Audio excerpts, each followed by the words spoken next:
is Dark Matters. This is a very special show tonight. This might be our most special show of all time. I think so. Yeah. Definitely blows naming your baby out of the water. Yeah, we named my child's middle name on this show. We're gonna do it again for the second one, but this is not about me. Oh, what have I done? This is not about me. Not about you. No. This is about Michael. Me.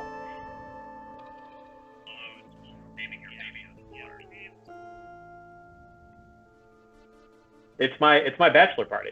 It is my perfectly socially distanced bachelor party. There's no one even, there's no one in the vicinity of me.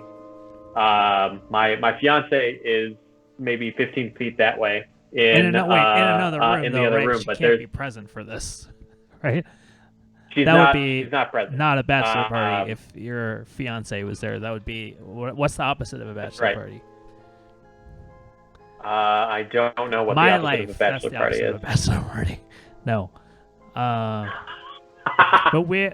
it's 10:01. We're getting here on the stream. You can call us up at 818-650-3275. But we've got a lot. 3275. That's 818-650. We're doing everything that you would normally do at a bachelor party. So, Bilow, what do you have there, Bilow? That's right.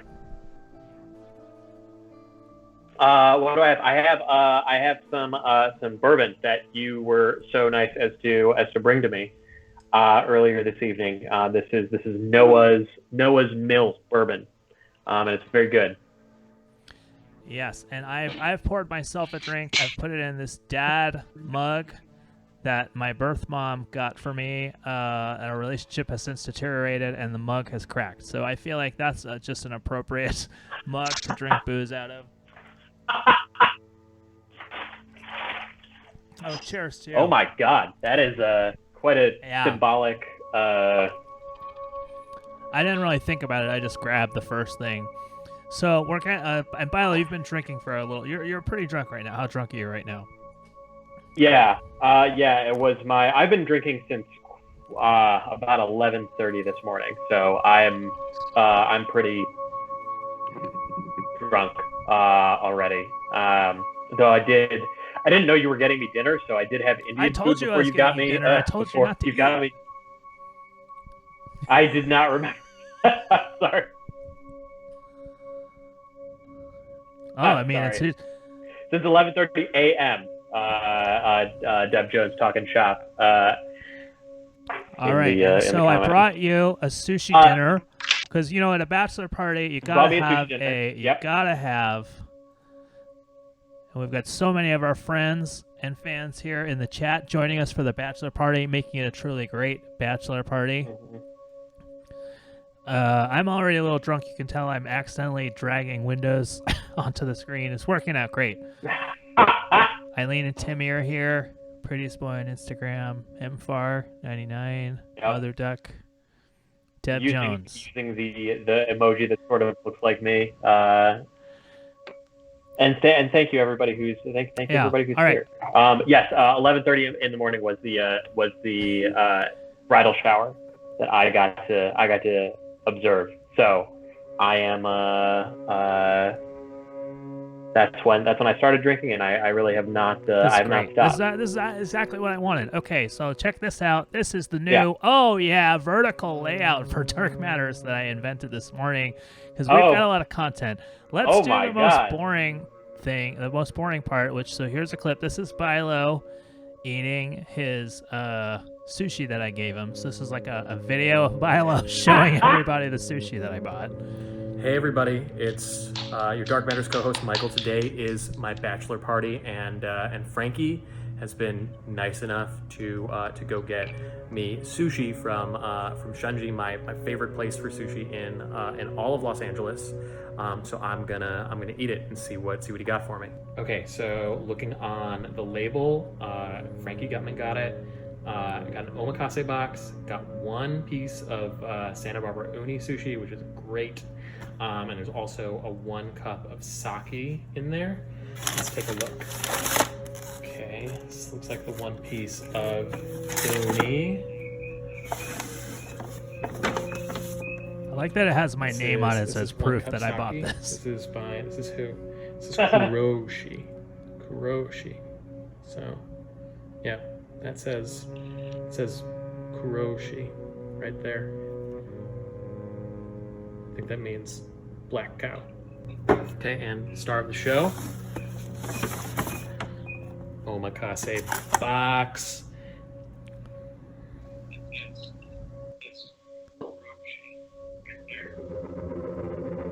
All right, so that's the first part, intro of the sushi. Yeah, that's important. And now this is the second part. So this is the Rich Blue shirt just typing a bunch of Z's. Yeah, because this is boring. I get this is the the boring part of the Bachelor party. Joy. It only gets better from here. Now, I'll let the chat vote. Do we want to see the second video of Michael eating the sushi, or should we skip to the next part? What do you guys think? He sent me all these videos. Other Duck says second video. We've got one vote for second video. Eat that sushi.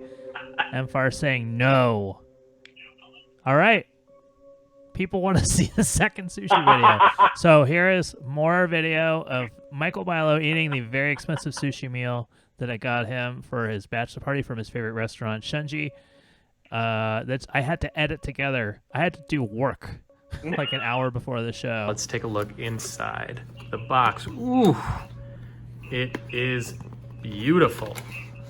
Nice thing that Shunji I edited always these gives you, down. always This was tells like you 20 exactly minutes of what video. I you're- cut what down you're like getting 2 here. minutes for you guys. Okay, so up here, it's clearly tamagoyaki, delicious, with whitefish in it. This looks like another piece of fish. It's grilled cod, it says. Some type of tempura, or maybe this is the crab cake. This looks like the sweet potato ball. Miyazaki Wagyu beef, with some of these, I think these are beach mushrooms. Surinagashi, which I don't know what that means. Some sashimi right here. It's a yellowtail and red snapper. I don't think I'm good enough at identifying fish to tell you which one is which. Here we've got a shrimp, some celery, some all cooked together. That looks nice. And then a little tiny chirashi over here. So ikura, salmon eggs. Looks like scallop again, and salmon. Let's try this out. Itadakimasu. It's hard to eat and feel yourself eating at the same time.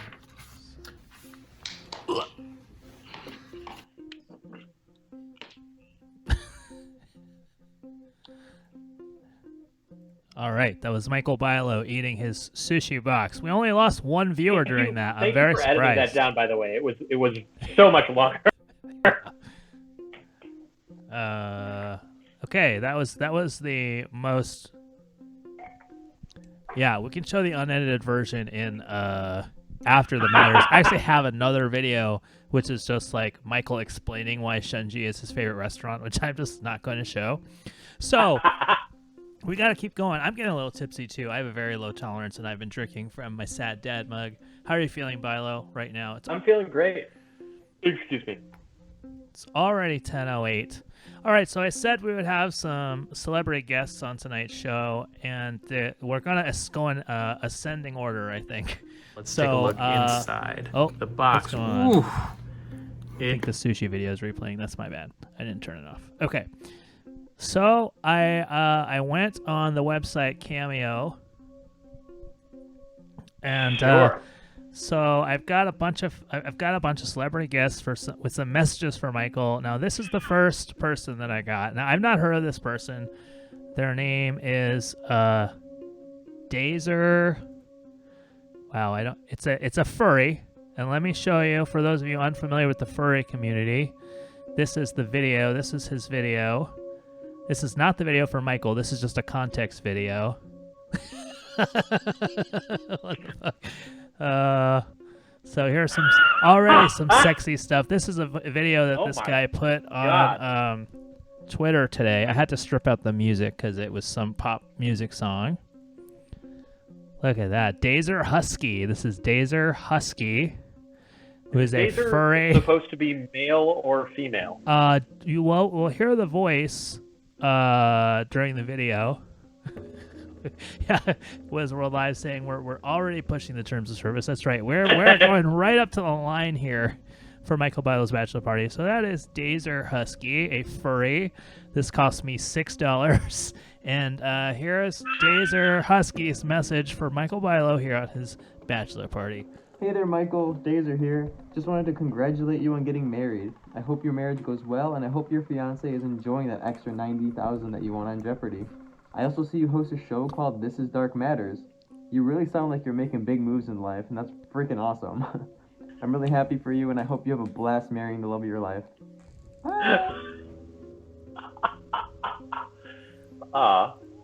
Thank you, Dazer. Dazer Husky. J Flash 10 saying sounds like my ex-boyfriend. I don't know. That was only $6. That was $6. I honestly, that's that's better than a morning coffee. Yeah, yeah. That we should use that as a slogan for our show. Oh my God, I'm getting way too drunk for the amount of tech stuff that I have to do during the show. How are you feeling, Bilow? Give us the update. I'm feeling great. I really enjoyed that message from that was a great message. And it's when someone in a fur fox suit says it sounds like you're making big moves in life, you believe them. Yeah, I would. I mean, yeah, I love how sexual the Twitter video was, but then how unassuming the Cameo video was. I was just like, hey, hope you have a good wedding. And the other one was like, look at my fur ass. It was like, so... Was it more like, could you have had a more erotic one made no, for more money?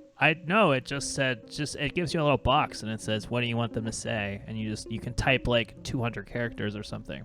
Okay, that was Dazer Husky, furry, with a special message for Michael Bilow. All right, that's the least famous person that is joining us today. The least famous person that's joining us today, other than Michael and myself, because he has or they have like 10,000 followers on Twitter, and we have a Twitter, but we have not put anything on it. So you've seen some suggestions in the chat. Wizworld Live saying we're already pushing the terms of service.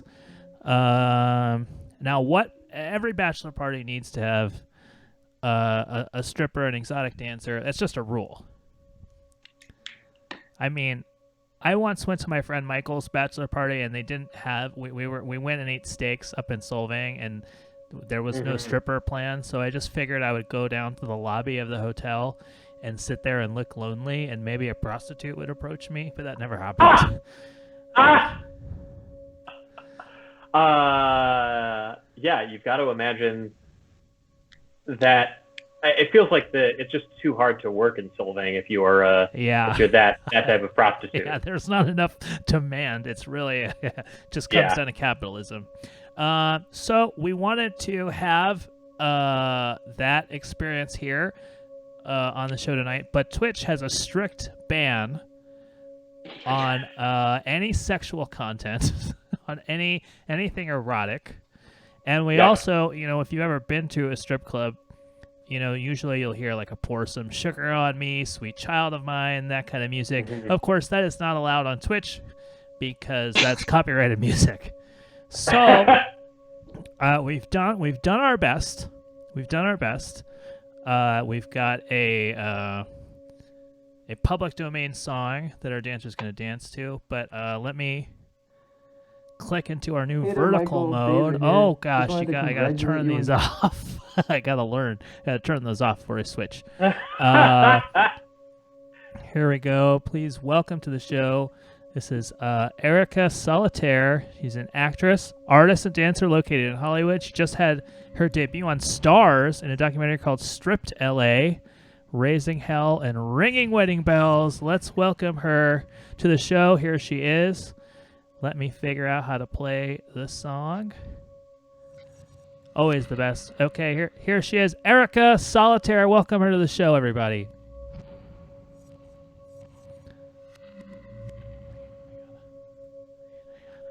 Oh. How do I do that?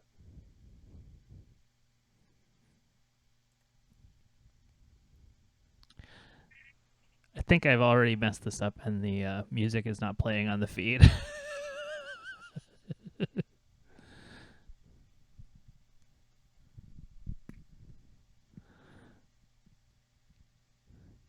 I fucked up the music, so I'm not. I'm not pumping the music into the. Ironically, I can hear the music. You can hear the music because I didn't put it. Hold on, I can do this. I can rescue this.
All right, there we go. Hey, can you hear me? All right, I just fixed it. There was a nightmare loop. But now we're good.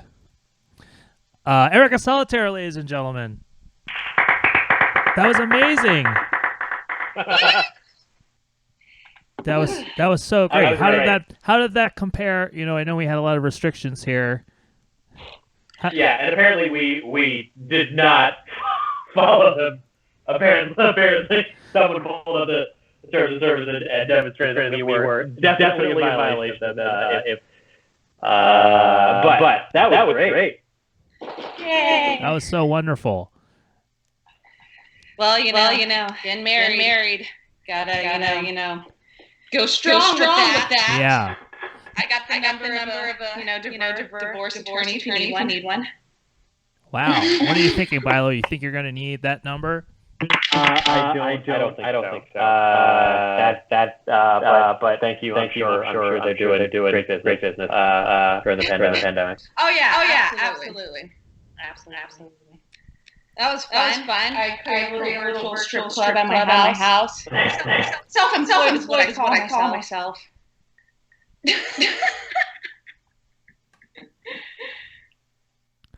Oh, is there an echo? I think I fixed the echo. Guys, it's like you're drunk at home. That's what it is. It's like you're drunk with us. We're trying to create the experience the there. Same type of things that we are experiencing, which is really what Dark Matters is about. It's very dark in here. I've noticed. Yeah. It's very dark and. Yeah, it's not. It's a dark place. It is nice to get some pole dancing without the strip club atmosphere. That's like I don't think I've ever had that. It's weird, right? Like yeah. You like it, you don't know how you feel about it, but we're doing it. Yeah, for sure. Try to give you an authentic experience. Yeah. Strippers, they just want your money. So, I went with the theme song of money. If anyone wants my Venmo, holler. Yeah. What's your Venmo? Let's put it on here. Yeah. I'll text it to you right now. Well, it's Erica-Chappelle-1, but no one's going to know how to spell that. So let me just plug it to you. Yes. Oh, no. We are multitasking over here, guys. Look at that. I love that you have the champagne there. Yeah. Makes me... I'm a method actor, everyone. You said strip club, bachelor party, I was there. Yep. That's good. Hold on. Let me type this real quick. Should switch to the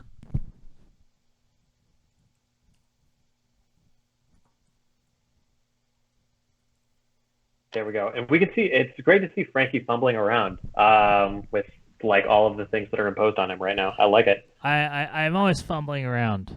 Edit Stock in our chat wants to know, is that rubbing alcohol next to the champagne? It is. It is actually. Because the pole gets very slippery. Oh, I see. Yeah. You know, all those oils from your hair and body. You gotta clean it. PG wise. My gosh. Do we have any? No calls. 818-650-3275. 3275. 818-650-DARK. Well, Erica, thank you so much for being with us. Do you have any final words of advice for Michael Bilow?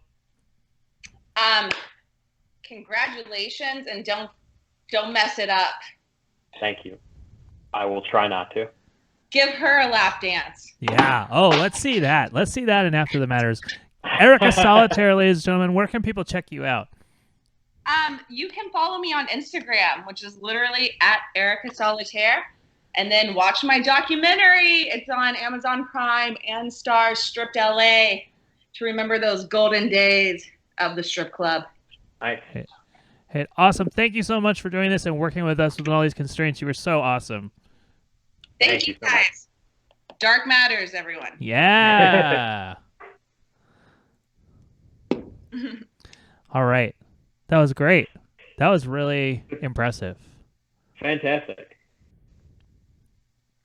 We've I feel like we've gotten all of the elements of a bachelor party done, you know? Yeah. And we're only 22 minutes into the show, and I think we've no, I'm sorry, I'm talking over you. We've hit all the elements. Go ahead. Well, this might be that. This might be the end of the Pack Theater Twitch channel, but it was worth it. We've got some. If the Pack Theater Twitch channel gets banned for this show, I will pay whatever monetary restitution is required to make a new Pack Theater Twitch channel called Pack Theater 1 and move the show to it. All right, and guys, Erica putting the Venmo in the chat there. If my attempt at putting it in there didn't work, we've got calls. Dark Matters. This is Dark Matters. Oh, is it us? It's you. Ooh. The beat means it's you. Oh my god! Okay, that was okay. It's what every guy wants at his bachelor party, which is his female best friend to call, and also her boyfriend / former coach. Okay. Hi, it's Eileen and Timmy. So what's the topic? We're supposed to roast Bilow. Frankie asked us to roast him. That's right. I was told this would be a topic question. Ask what the topic is. Topic is me, Timmy. I can't roast Bilow.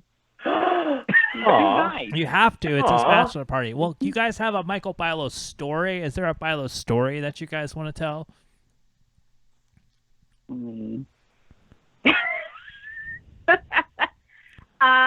Let's see. We used to always have practice in my living room. Bilow would fart all the freaking time. Just like fart up the room. It was during like a weird steak phase. This isn't me doing a bit. These are true statements. This is before Timmy coached us, but you know, just we would get yelled at because it would disrupt the practice. It's true. I did have a habit of farting during the scene.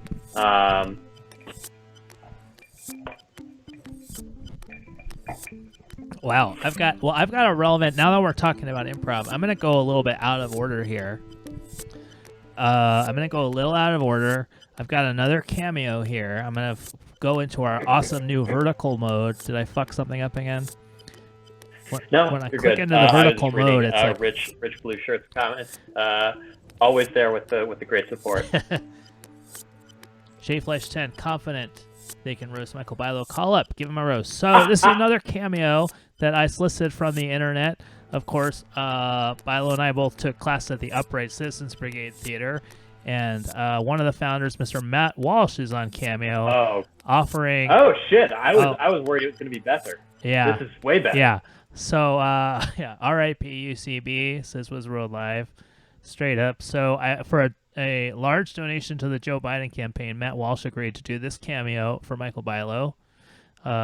So here it is. Hello, Michael. It is I, Matt Walsh of the Upright Citizens Brigade, just checking in to remind you that you were never on a Herald team because you didn't listen and you couldn't yes and. But I wanted to also congratulate you on your upcoming wedding to Sam. Frankie put me up to this if you need to know. But honestly, like, there's no place for you on that stage. Also because you have a dog named Bruno that poops in the house.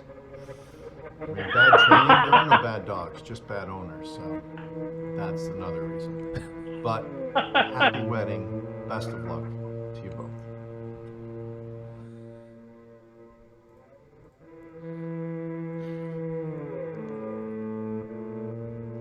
Ouch. Damn, that is Hello, Michael. harsh. Shit. Yeah, that was hard. I didn't tell him any of that. He knew that. I don't know how he knew any of that stuff. That guy was on fucking Veep, man. Yeah. That hurt. Classic. True classic. I was saving him for later towards the end, but I just thought that it would fit in with what they were talking about there. Oh, God, that stings.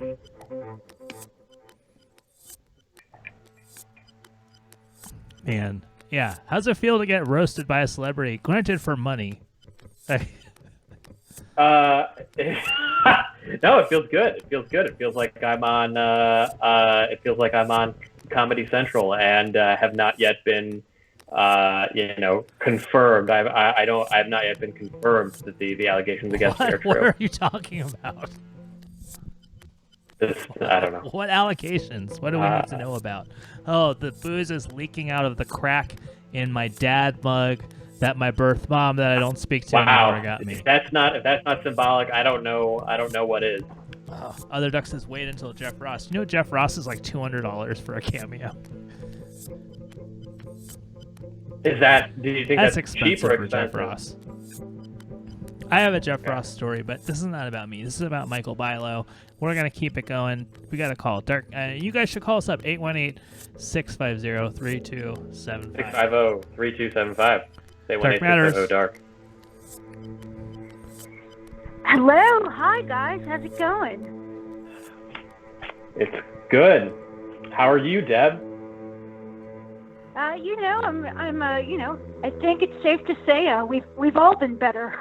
But I'm happy it's your bachelor party. Congratulations. This has been a lot of fun.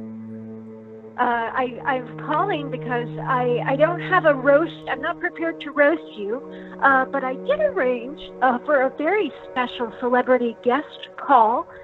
She couldn't do the video because she doesn't have to be honest, she didn't want to be on screen. So she's going to be calling to wish you well. And I'm not going to say who it is. I'll just let you enjoy the surprise.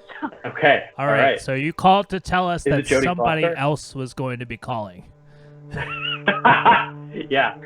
I mean, if it's Deb, it's Deb Jones calling, is it Jodie Foster?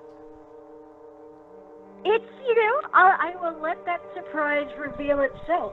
It wouldn't be a surprise if I just straight up told you, right? I suppose it wouldn't. But then why would you call in the first place? To announce that there will be somebody calling in. It's like if you were going to have a surprise party at your house and then somebody outside said, inside there's a surprise. Exactly. We didn't want the shock to be too great, Thank you. Well, thank you. Thank you, Deb. We're I'll looking forward to that chair. special surprise. That was Deb Jones. We've got another call. Dark Matters. This is Dark Matters. Hello, this is Jodie Oh, Foster. wow, that was fast. Who am I Hi, speaking this with? is Frankie. Who am I and speaking then with? Michael Bilow is here. It's his bachelor party. I think. Hi. Oh, yes, Michael. Congratulations. I was just calling to wish you well, and I was calling to tell you to not take any movie parts that don't jive with your mantra. Well, thank you, Miss Foster. I'm a huge fan of yours. I loved Contact. and so many other of your movies. So thank you for calling. I think you're wonderful. Oh, thank you. It's good to hear that. I appreciate having a person that has seen my work. I just wanted to say my coordinator brought it to my attention that you might be perhaps getting married, and I just wanted to give you a quick word of advice. Sure. Marriage is long and it's good, but it can be a little bit like the scene in Contact, close to the end of the film, where you're going through the wormhole and you're going through the wormhole some more, and then you break and you catch a glimpse of the Vega star, but then you go back into the wormhole and you're back in the wormhole for another minute or so at the director's discretion. I didn't direct that film. And then you emerge from that wormhole and you catch a glimpse of another star system, and it's beautiful. Wow, look at how far you've come. Look at where you're going. It's beautiful. And then you go back into another wormhole, and you're in this wormhole for another few minutes.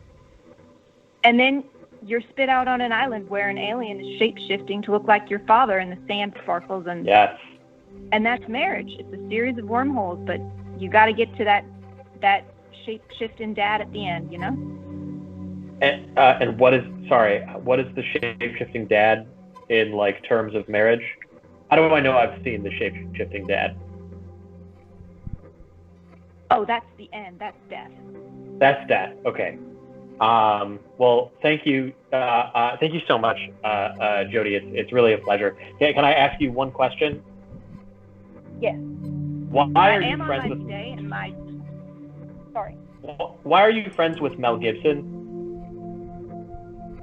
I met him in a limo outside Jonathan Demme's house. I can't explain. I have to go. My bidet is flushing. Your bidet is flushing. All right. Well, it's such a pleasure. Jody Foster, thank you so much.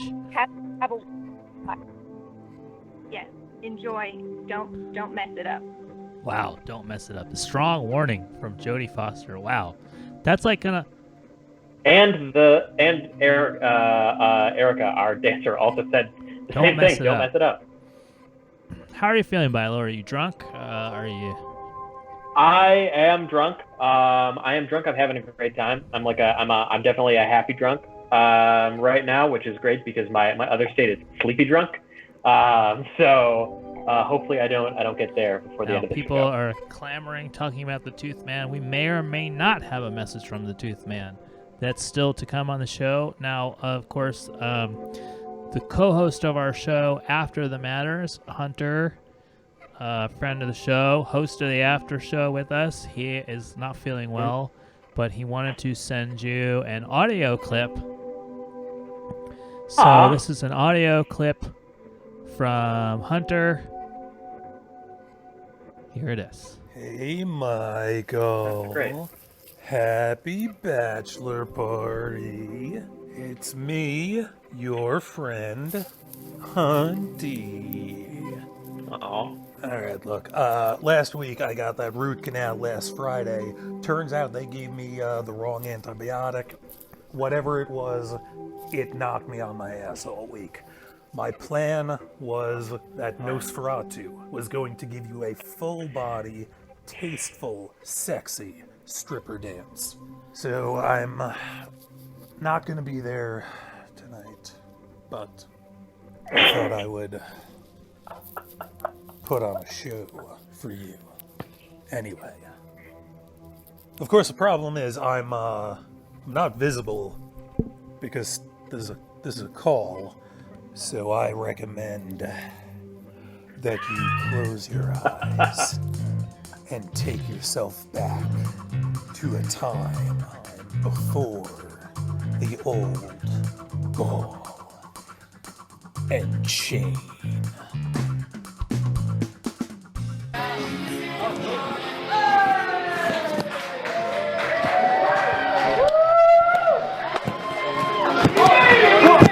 Everybody, we're here! Series from the Improv Space in Westwood, California, home of UCLA. Thank you, everyone.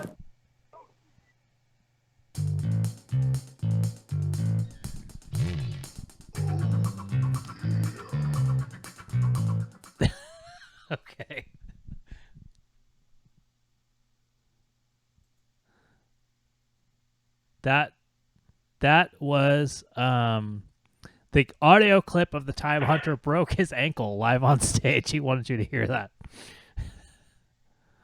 Yeah. Oh, wow, that's really sad. I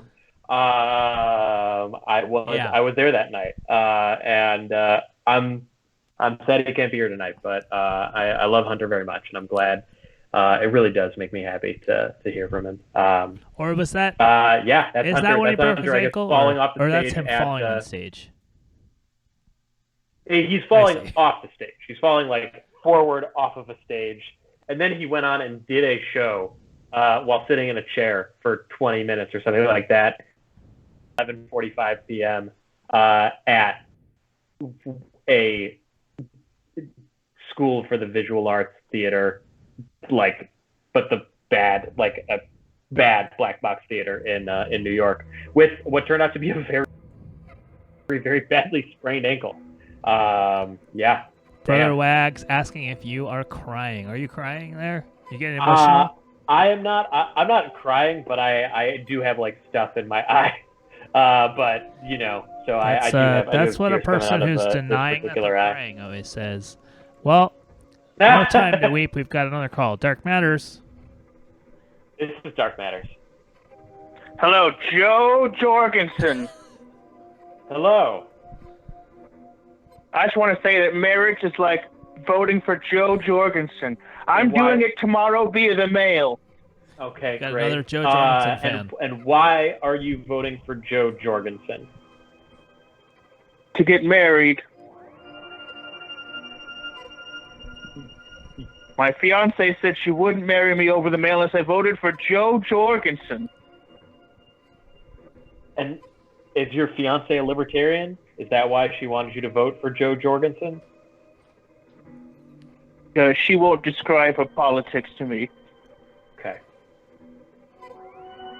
She just, her name is Bo Borgensen, and she said I couldn't marry her unless I voted for Joe Jorgensen. Oh. I mean, that just sounds made up. Well, we've got a big Joe Jorgensen fan base here on the show, and thank you, caller. Any other marriage tips? It's Bo Beau Jorgensen to answer the chat. The chat. Okay, great. It's Bo. Bo is in Bo Borgensen. Yes. Congratulations, Bilow. Thank you, caller. Oh, have a very Joe Jorgensen wedding. Thank you, caller. I will try. Well, we've got another caller. Dark Matters. This is Dark Matters. What the fuck? Hi, Michael. Hi. This is the Zodiac. Oh. Holy shit. I just want you to know that I'm sitting at home with my top button undone on my collared shirt, thinking about you. And in remembrance to commemorate your wedding, you want to know what I've been doing all night? What have you been doing all night, the Zodiac Killer? I've been eating stack after stack of paper. Oh, that's a good callback to our earlier to some of the early Dark Matter shows. I'm glad you're a fan of our work on Twitch, where I ate paper. I think that was like our first show. Zodiac has been watching our show. I love you, Michael. You have my protection. Oh, thank you, Zodiac Killer, for offering me your protection. I mean, I think the opposite would be terrifying because you've murdered a lot of people and never gotten caught.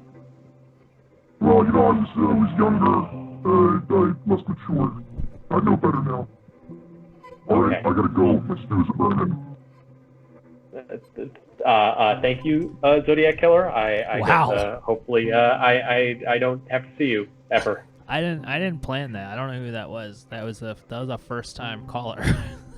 It shows on the system like how many times people have called before. I don't know. I have no idea who that was. That was creepy. A lot of fans of the Zodiac Killer in the chat. I'm not. Zodiac Killer knows I'm his #1 fan. That's true. All right. Yeah. Well, people are talking about Wizworld Live, Zodiac versus Toothman. Who would win? That's a very good question. One that we will answer shortly. I'm going to stick to my running order that I put in this text doc because I knew I would be drunk and I would forget what I had on here. Let's go into this mode here. Vertical mode. You know when we go in vertical mode, some shit's about to go down. Oh my god, yes. So this is my favorite. This clip is okay. So this is another cameo. This is another celebrity cameo. This is the best one. This is a two-parter. So I sent this celebrity a request for a cameo. They sent back a 10-minute video. No way. 10-minute video. So I've split it into two clips. My wife Stephanie suggested the edit point of where to split it. Actually, should I play? What celebrity has time to do a 10-minute video? Let's leave the suspense there, and we'll come back to that in a second. We got a message from the Tooth Man. So the Tooth Man, I emailed the Tooth Man. I said we were doing a bachelor party. Did you have any advice for Michael Bilow? And this is the email that we received earlier today. I saw we got one. I haven't looked at the email at all. 6:40 p.m. It's in Portuguese here, and I gotta bring in the picture. Hold on. That's what I knew. You always forget something.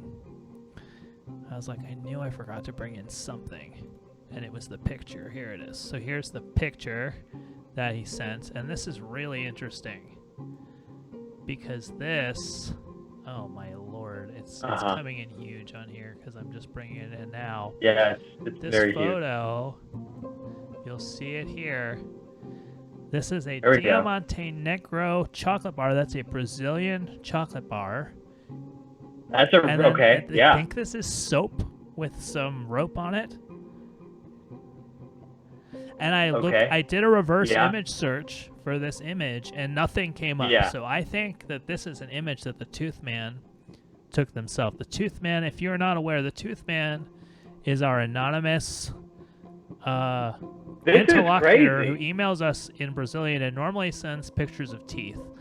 And I asked him for advice for Michael Bilow, and he attached this image. This is a Brazilian chocolate bar. So this kind of throws everything into question, like who is the Tooth Man? Where is he from? Because our theory has been that the Tooth Man. The Tooth Man obviously watches the show.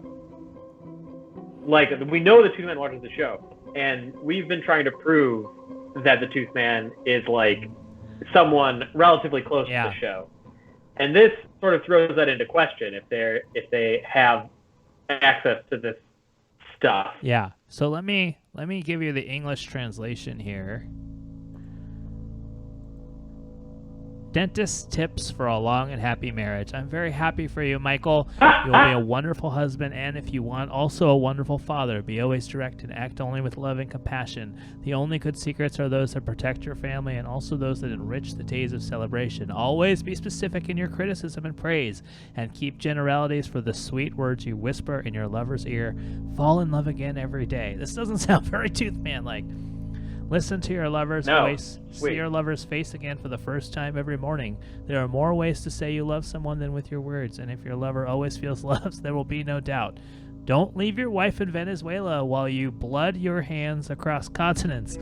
But if you do, think of your wife every day. Happiness does not last forever, but the memory you have of those moments of love will last. And in this, you and your lover can be eternally happy. Your wedding gift will be on its way as soon as I figure out how to smuggle the box out of this prison. And so this is the attached photo. So the Tooth Man checking in with some advice. It's some mature advice along with some advice on a chocolate bar. So I really hope the Tooth Man, it's wrong to say this, but I really hope the Tooth Man is in Brazilian prison. And that somehow we've developed developed a pen pal. You sound drunk. Who is what? I sound drunk? Yeah, you sound drunk.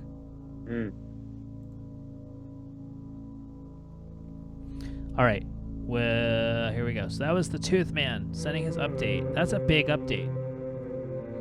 That's a huge big update. Hey, and like really fucked with Happy us. Bachelor Certainly with like what my thoughts about the Tooth Man. Like, it's definitely like if the Tooth Man is really someone close to us, they've done a very good job of covering their tracks. You would have to have pre-order. I guess they could have ordered like a Brazilian candy bar, I guess, in advance. I have no idea.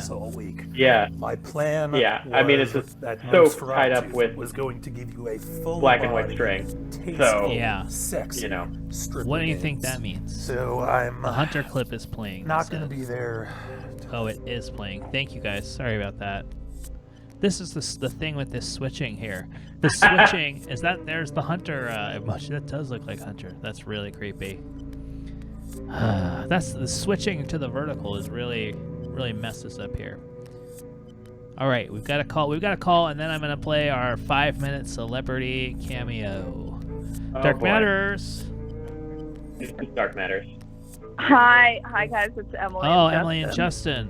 Hello. Hey, Emily and Justin. Happy bachelor's party, Michael. What a wild night for you guys, and for you Thank especially, you. Michael.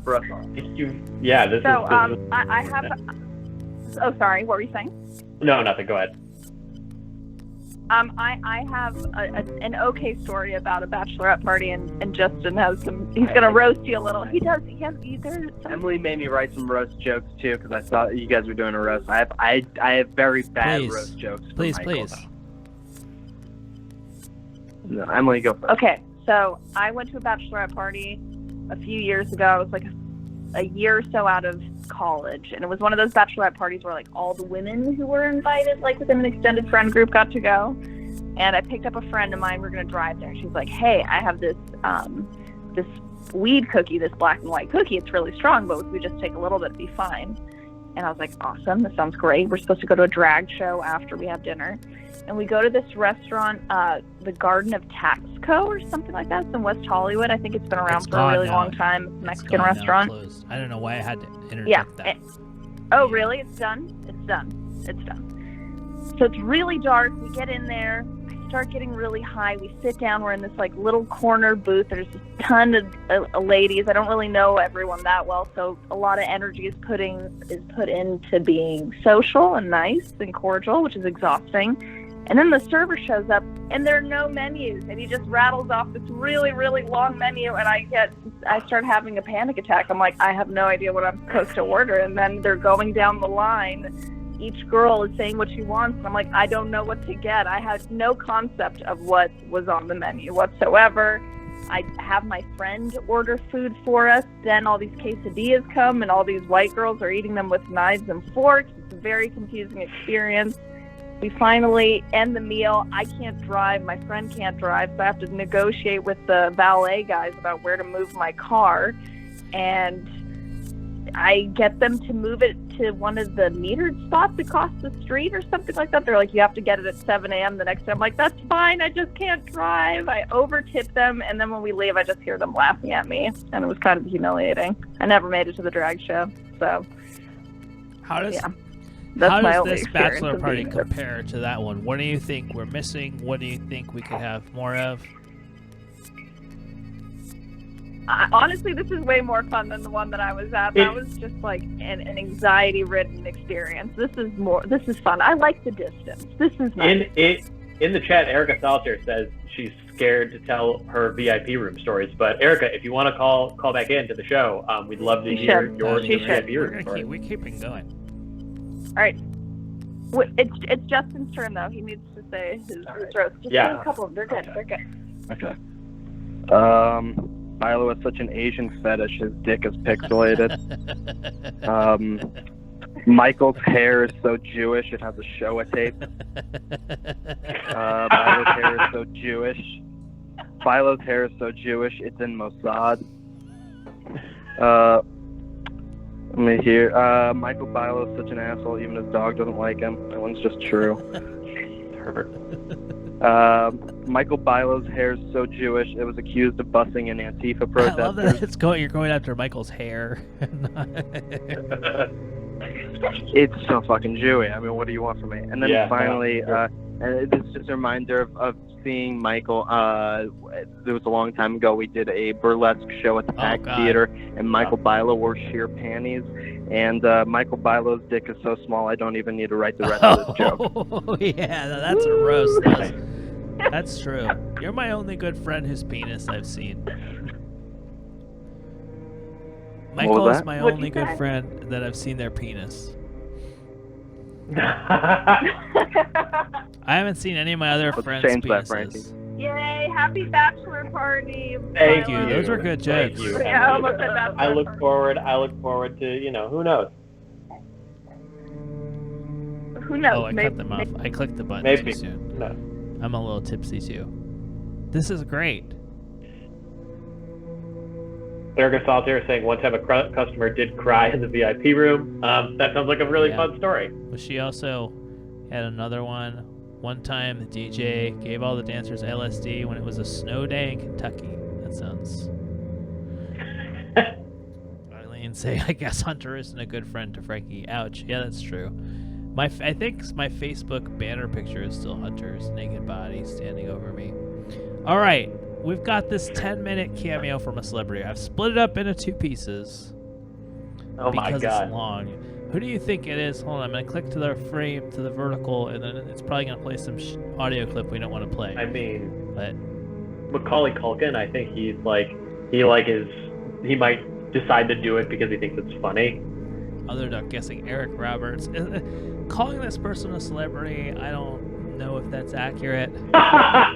Is it like Allen Iverson or like Delonte West? No, is it someone that I should feel sort of former sad about? Illinois Governor Rod Blagojevich.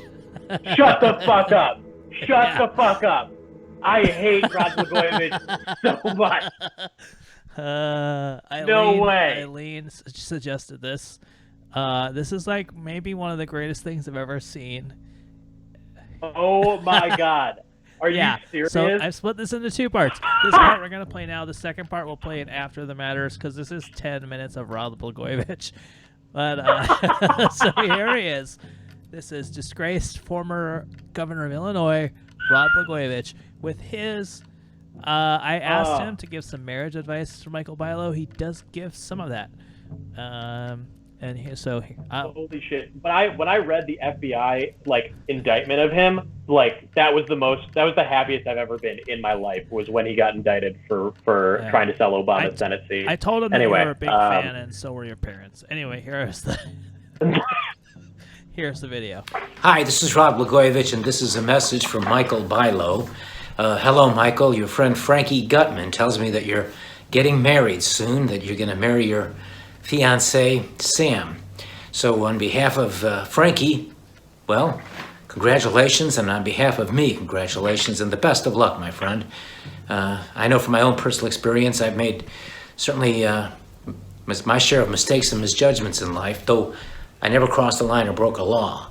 In fact, I just right off the top, let me just tell you, it was all politics. I wouldn't say the things they wanted me to say. I would never give in. I fought back, so they threw my ass in prison for 14 years, and lo and behold, 8 years into that wretched journey, President Trump, a Republican president, reached in to rescue me, a Democratic governor, restore my freedom, and reunite me with my 2 daughters and my wife, Patty, and for that, the 4 of us will forever be grateful to President Trump. And I'm grateful to your friend Frankie for giving me a chance to wish you all the best as you embark on your journey through life together with Sam. The 2 of you will join hands, exchange vows, and promise to love one another till death do you part. And that's a wonderful thing. I can't think of anything, frankly, better in life than that, if it actually does happen. And so I've been asked by Frankie to give you some marriage advice. Well, I'll be happy to give you some thoughts and some insights. But before I do that, I just want to say a couple of things real quick, Michael. Please give my best to your parents, Paul and Sharon. I understand that they contributed to my campaign, presumably for governor. Please pass along to them what I told you, that I didn't let you down or I didn't let them down. It was, like I said, all politics. They criminalized routine political things because they had an agenda of their own. I truly believe that in the long run, the full truth of what they did will come out. As Dr. Martin Luther King used to say, Truth crushed to earth will one day rise again, because no lie can live forever. And of course, this is something that you could appreciate and understand. After all, you have a world-famous podcast called Dark Matters.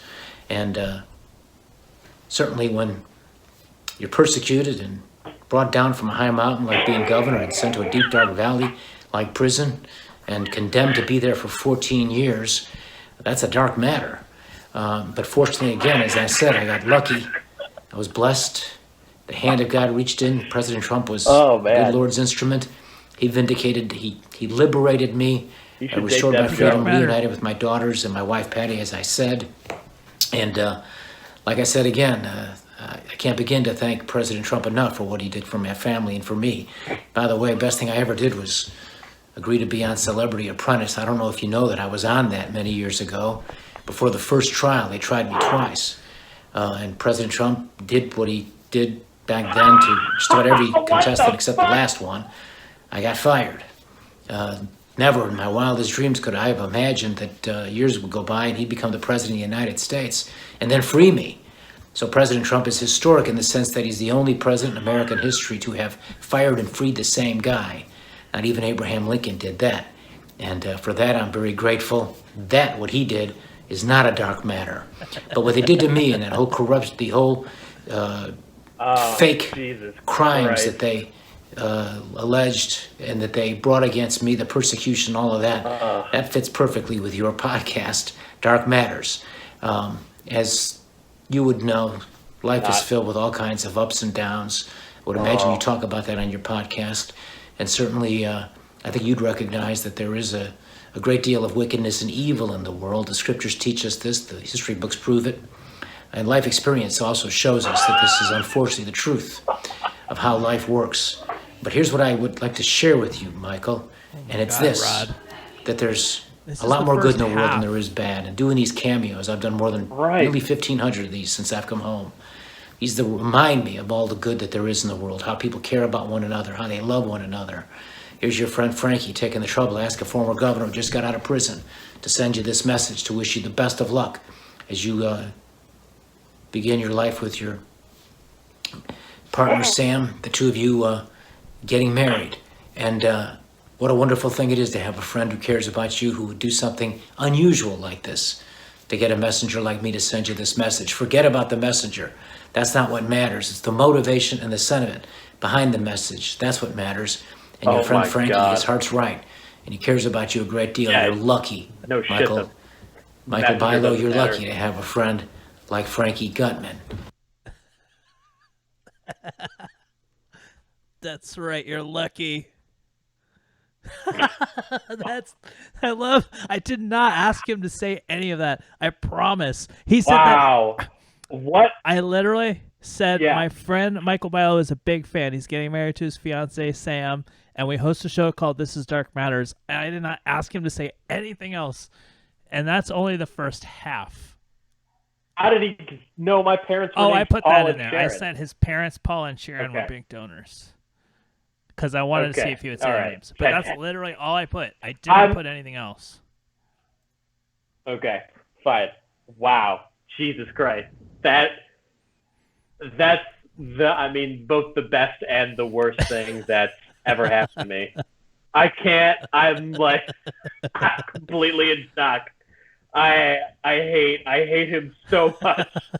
I didn't know how much. I assumed because I know you're from Chicago that you probably didn't like him, but I didn't know you actually hated him that viscerally. Oh man, I hate him so much. I remember when he went to. I think it was right before I graduated college was when he went to prison, and I remember when I found out that he got pardoned, and I remember reading the FBI complaint, just laughing my ass off and being so happy, and then being just like it was the first thing in the Trump administration, the pardoning of Blagojevich, where I was like, this is wrong. What's happening is wrong. There's another 5. I haven't listened to the. Oh my god. Stephanie listened to the whole clip. I couldn't even watch the whole clip, so I was like, I just want to experience it live. So I literally don't know what's in the second half of this clip. I only listened to the first half. I really hope there's some evangelism but in I've there. got Always the. Sorry, how are you feeling? Honestly, like great. Really, really couldn't ask for a better appearance during like a drunk episode. I honestly, more fun than a stripper is former Illinois governor and disgraced Illinois Governor Rod Blagojevich wishing me a happy married Well, life. I've got before. I mean, give us a call 818-650-3275. Man, I'm a little drunk too. I put in another request for a cameo. Hi, this is Rod Blagojevich, and this is a message from Michael. Click these off before I switch back. I get it now. I'm learning. I got another cameo. This is from somebody that you probably haven't heard of. I meant this to be one of the earlier ones and to ascend it, but it was just the way the show happened. It didn't happen. So this is a cameo from another person in a costume. His name is Hip Hop Harry. He's a children's hip hop educational performer. And he's got a message for you. So this is the message from Hip Hop Harry. Hip Hop Harry here. Hey, Michael Bilow. I hear from a little birdie that you're getting married to your fiancé, Sam. Well, it's not really a little birdie. It was Frankie who told me. I want to wish you a big congratulations. And remember, if you treat Sam the way that you would like to be treated, you will have a successful relationship. Also, good luck with your podcast. This is Dark Matter. Now it's time to go, go, go, go. Who's next?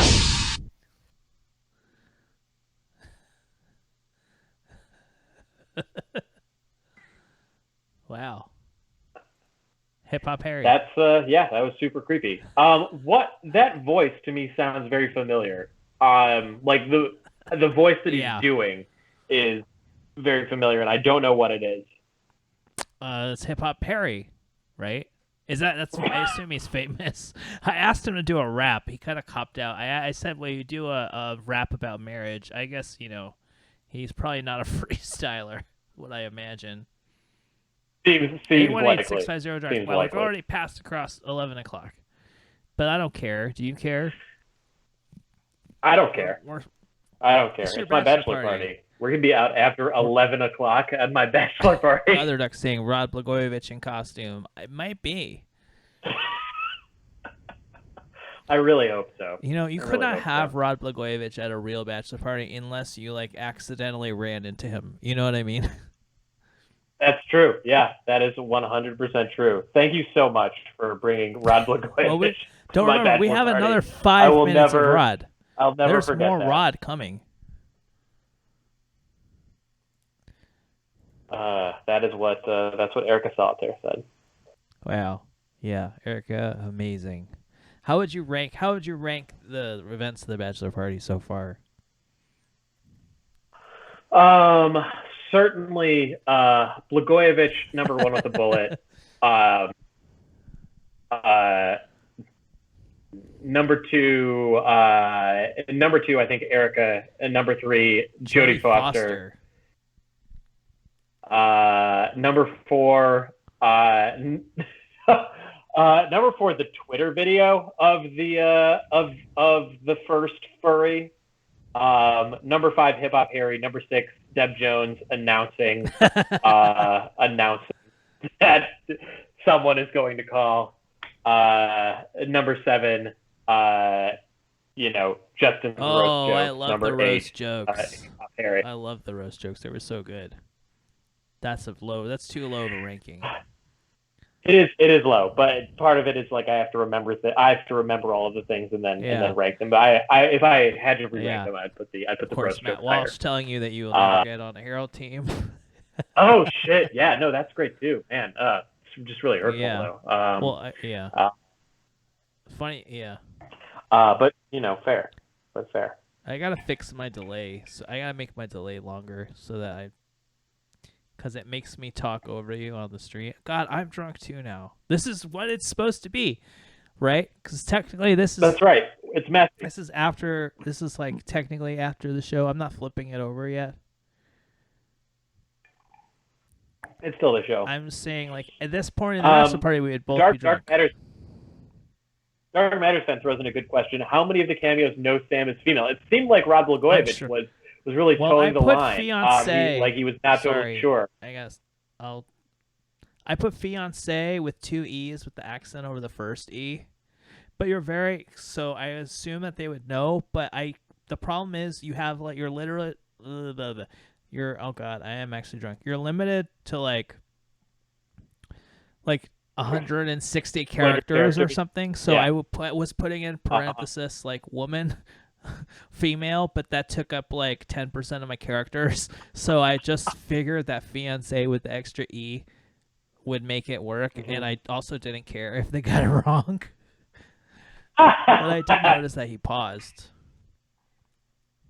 Yeah, he seemed to feel very awkward about whether the former governor, the disgraced former governor, seemed pretty awkward about whether Sam was male or female. He was okay with that. I think the term partner is perfectly acceptable for. No, I wouldn't call my wife my partner because it's inviting confusion.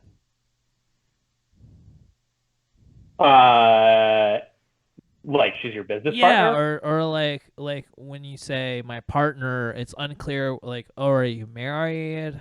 Are you not married?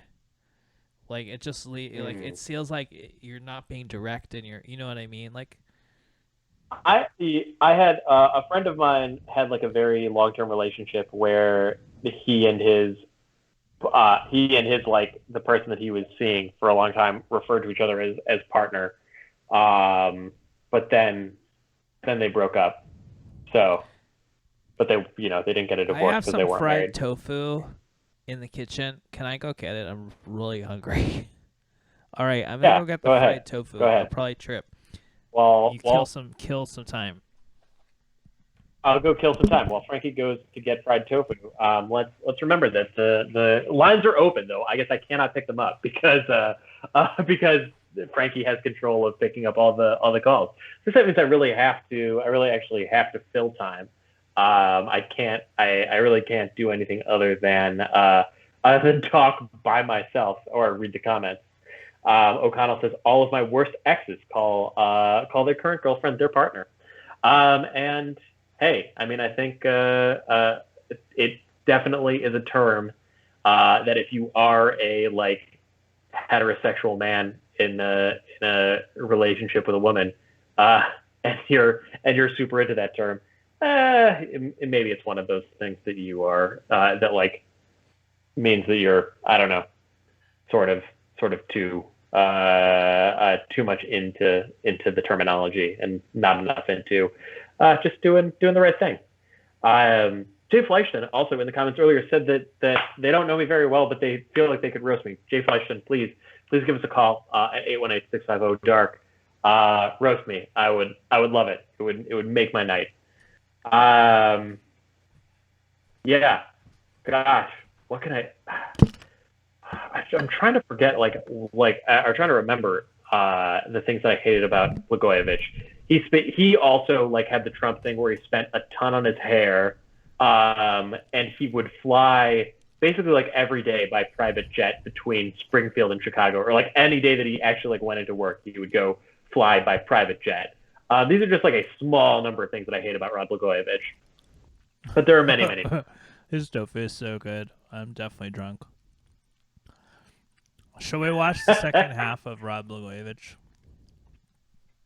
Yeah. Are we officially after the matter? Is that for after the matters only? I don't know. It's not. Are you? Oh, I guess you just have food in your mouth, but you sound like either really drunk or I have mildly very high. low tolerance for alcohol, so I had probably the equivalent of like 1.5 drinks. Hip Hop Harry here. Hey, Mike. Oh God, Hip Hop Harry started playing. Gotcha. All right, we're gonna play Rod Blagojevich version part 2. Oh my God. Here's Hip Hop Boy again. So this is part 2. I haven't watched this, so I don't know what he says in the second half. This was $80, and he gave us 10 minutes. Also, I requested this, let's say at like 2:00 p.m. on like Monday or Tuesday, and I got it at like 2:15 p.m., Wait, let me see what time I requested it. I'm going to give you the exact timestamp because it's like literally he must have gotten it. Hold on, here we go. Okay. Wait. Okay, your cameo request has been sent. Monday at 12:20 p.m. I sent my request. And my cameo is ready. Monday at 1:19 p.m. my cameo is ready. Wow. And he spent most of that time just talking. Yeah. So that was less than an hour. Less than an hour. He must have just been sitting on his couch waiting for cameos. Anyway, this is part 2. I have not seen this. This is part 2 of Rod Blagojevich. Here it is. Oh, wait. Before Dark Matters fan asking, what is Bilow drinking? I'm drinking Noah's Mill bourbon. Kentucky How is bourbon. that, by the way? I've never had that. It's good. It's good. It's not as good as the bourbon that you gave me when I babysat your son. But bourbon I gave you, I realized it was an $850 bottle of bourbon. Like, not when I really holy Willet? shit. I never should have shared it with people. Yeah, that Willet, because it was that great. Willet bottle. It was like a quarter drunk or something. I mean, I don't really drink anymore. But yeah, I looked it up online. Yeah. It was $850 now. That's why it's good. Oh my god! I should have asked for a specific for like something specific. But this is good. Yeah. Yeah. No, it's very good. Very good, strong bourbon. Yeah. All right. Here's. Oh my god! I have food in my mouth. What am I doing? I'm at a bachelor party. That's what I'm doing. Brother Wags has a good question, which is: has anyone suggested that the theory that Bilow's betrothed is the Tooth Man? My fiance Sam is in fact the Tooth Man. I don't think anybody has suggested, nor have we really tried to plumb that theory. It's too. She's smart. It's too creepy for her though. It is pretty creepy. Yeah. I mean, she does watch the show. That's true. So it's that she's definitely like in that list of suspects. Does she speak Portuguese? No, right? She doesn't speak Portuguese, as far as I know. What are you drinking there? Is that a seltzer or something? All right. Hell Bachelor yeah, party. it's a seltzer. Rod Blagojevich. Here he is. Blago, part 2. This is 5 minutes, so put your seatbelt on. Keep it buckled. I don't know what ride we're going to go on, but I assume it's a ride. All right. Blagojevich, part 2. Now, what else can I say? Here's what I could say about getting married. When I met my wife Patty on the 6th of March, 1988, it was a Sunday evening. She was wearing a red dress. I didn't know then that I would one day fall in love with her and get married. But that sort of progressed in a natural course. Didn't take long for me to realize just how special she was, and that she was the one that I would hope that would actually share my life with me, and I could share her life with her. And so when we got married a couple of years later, we took our vows. Never in my wildest dreams could I think ahead that I would one day become the governor of Illinois, and then one day calamity would strike and everything that I had built up all those years would be suddenly taken away. And then my life would be brought to ruin, and I would be condemned to that dark place I was in for 8 years. Never could I have imagined that. But when it all came down on us, the Vegas odds makers had it something like 9-1. They were actually taking odds and betting on whether or not my wife would leave or whether she would stay. And in the beginning, when it all happened, 9-1 odds that she would leave. But she didn't leave, she stayed. And she played a significant role in actually getting me home. President Trump took a liking to her, and that certainly helped. The point I want to make is I've been blessed and fortunate to have true love in my life. I know that doesn't always happen in life, but I've had that. And so when Frankie asks me to send you some advice on love advice, I guess all I can tell you is to share with you a couple of thoughts from my own experience. To begin with, when you have that kind of love that I've had, that kind of devotion, that kind of faithfulness, It's an unusual thing, unfortunately, today, that there isn't as much of that as maybe there once was. I don't know. But I do know I've been very fortunate and very blessed and very lucky. And if as you and Sam walk through life together, what I would say to you, Frankie, is this. And by the way, I'm assuming Sam, her name is Sam, is short for Samantha. If I'm wrong, and because of how things are now, gay marriage and all the rest, if Sam is short for Samuel, and you're marrying Sam, who's also Samuel, whether you're walking through life with Samantha or with Samuel, Sam, whether it's he or she, and God bless you in both cases, I'm going to assume Sam is short for Samantha as I give you these words. I would simply say to you, love her, respect her, honor her, appreciate her, and be honest with her, and don't cheat on her. You love her. She loves you. You're starting your lives together. It's a journey that's going to be filled with ups and downs because that's inevitable for all of us. That's how life is. But you can appreciate her even more in those difficult periods when she's there with you side by side, not leaving you but supporting you, being strong for you and helping you through the difficult times, which again are inevitable for all of us. God forbid you have to face a calamity like I did. I don't think that will be the case for you, Michael. But look, let's face it, good things, bad things I should say, happen to good people, and life is filled with those bumps in the road, and you're gonna have them. But it's a wonderful thing that when you take that journey, that you know that you have someone you can always count on who will love you in a way that no one else in the world does. And then should you have children, you'll see how that changes everything, all for the better. And those are the kinds of things that make life truly meaningful. Because I've been on a high mountain, I know what it's like to get way up high up there. And I've been in a deep, dark valley, I know that too. But one thing is constant, no matter how much power they have, nobody can take from you, and it's love. And so embrace the love you have for Sam. God. Let that inspire you to love her, to be strong for her, to respect her, to honor her, and to care for her. And again, to always be honest with her. So, I've got a few lines from a timeless Irish prayer. I pray these words apply to you, to your loved ones, your family, to your good friend Frankie Gutman, and of course, most importantly, to you and Sam as you begin your lives together. So here's my prayer. May the road rise up to meet you. May the wind be always at your back. May the sun shine warm upon your face, the rain fall soft upon your fields. And until we meet again, may God hold you in the hollow of his hand.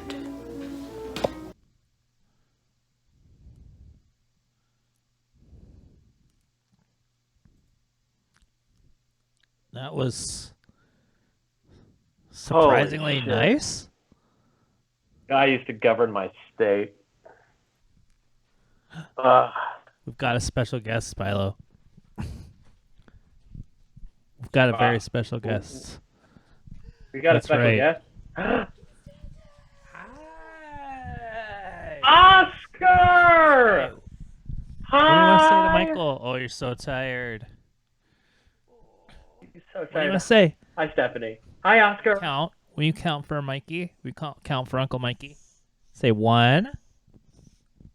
What's after 1? 2. Ow. What's after 2? 2. 3. That's right. What's after 3? 4. Yeah. What's after 4? What's That's after 4? great. Is it 5? 5. Then what? 6. 7. 8. 9. 8. 10. 11. 12. 13. Yeah. 14. We love What's after you. 14? 15. What's after 15?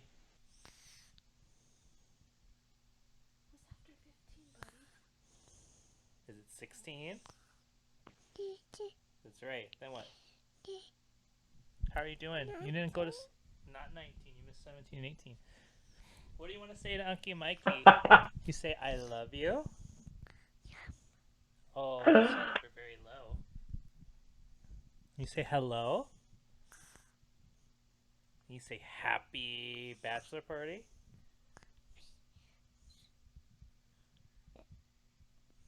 Poor guy. He's so tired. He was not sleeping though. We didn't just wake him up for this. He was not sleeping. I need to make that clear.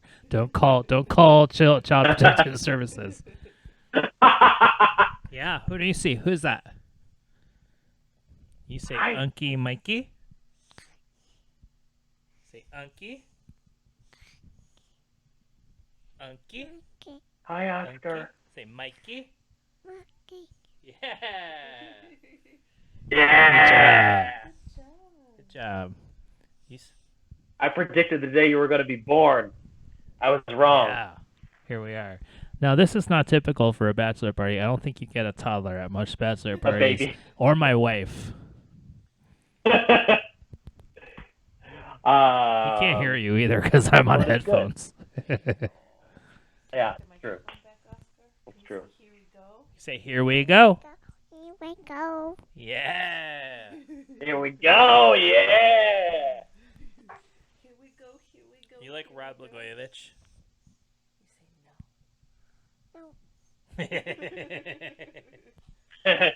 Yeah, me either, Van. Yeah. What do you want to say, Unky Mikey? Yeah.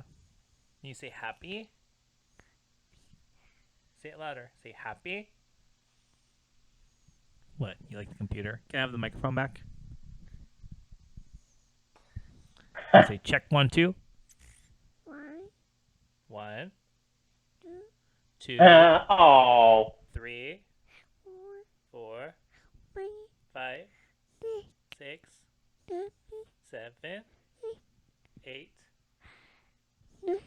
9.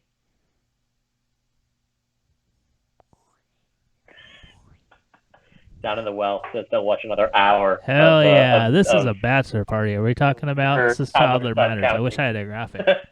What's up, Osk? You like the computer? What? 20. You say 20? 1. 20 what? 21? 22? This is Counting with Oscar. Down in the well asks, what's his What's your favorite anime? A movie? Yeah. What's your favorite show? Full Metal Alchemist Brotherhood. It's a good choice. You're whispering. You gotta talk louder. What do you like to eat? Yeah, what do you like to eat? You like rice? Alright, don't chew on your fingers. Okay. I'm on the edge of my seat. What does he like to eat? Rice. What else do you like? Strawberry? Rice. See strawberry? You like bagels. Bagel? He doesn't perform on demand. That's the problem with these things. Yeah, that's the you don't work with children or animals is what they say. And if you don't know, you'll find out why. Yeah. Okay, Bubba. You go back to sleep? Please? Okay. I love you. Oh, there he goes. Leaping out of my arms. Dark Matters family loves Oscar. What? You want a hug? Oh, look at him. You want a hug? Can I have a big hug? Oh. Give Daddy a big hug. Thank you. I love you. Oh my God. He wouldn't go to bed last night. He was screaming for me, and he grabbed me like this. Okay, you gotta go to bed, okay? Where'd Mommy go? Oh, there she is. You gotta go to bed, okay? Daddy's gonna keep doing the bachelor party, okay?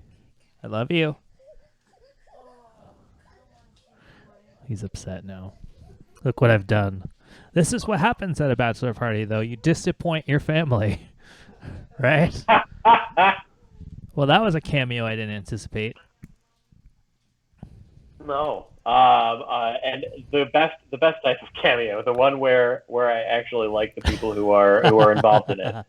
Rank the people who are in the cameo from you like the best to you like the worst. Walsh 1, hip hop guy 2, furry 3. I guess Oscar and Stephanie equal first. Move everything else down, and then Blagojevich bottom. What and the furry? So the furry is above Blagojevich. The furry is 1 above Oh my God, I'm Blagojevich. so drunk. Is this? Who was Blagojevich in a is furry this Dark costume? Matters or is this After the Matters? This is I think After the Matters. Right. I think we've passed Dark Matters. Thank you guys for celebrating with me. It's been really fantastic. I really beyond anything I could have imagined. Wow, you stick around really late, we get to watch the full video of Michael Bilow eating sushi. Oh no! All right, well this is gonna get really fucking boring just about now.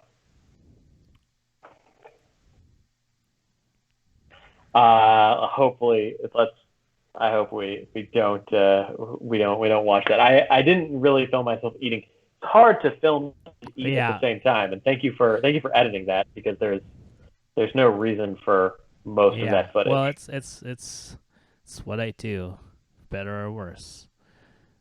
But you're talking about Shunji. I was just trying to figure out a good place on, like, I was like, all right, I'm pretty sure I know what the best sushi restaurants are, and then I went on their Instagram, and like you had their photo, and I was like, all right. Yeah, no, it's definitely my favorite sushi place, or like sushi and Japanese food place. Definitely, I think their Japanese food is like the best in LA. I haven't been to like a couple of I haven't been to Urasawa, and I haven't been to like Totaraku. But I've been to most of the people other can places. see now. If you want to look, this is an After the Matters. You want to look at my emails here. I'm getting ready for our Dark Matters presidential debate next week. Yeah, that's something that we should have teased it during the show when more people were watching.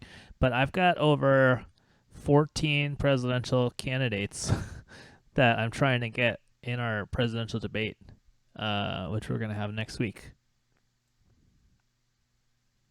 And do you know some of the parties, just to tease which parties are going to be in the debate? The Prohibition Party. The Prohibition Party, yes. I looked on Wikipedia because I was like, there's no way the Prohibition Party must have just like revived itself to run a candidate this year. No, the Prohibition Party has been running candidates since like 1844. Every 4 years through the president, someone has been running on the platform of banning all alcohol. Yeah, a lot of them are independents. We got a no from Don Blankenship today. He is the Constitution Party candidate. Because he thinks he's going to win. A lot of them are independent candidates. Let me see. I'm clicking through here. Doesn't a lot,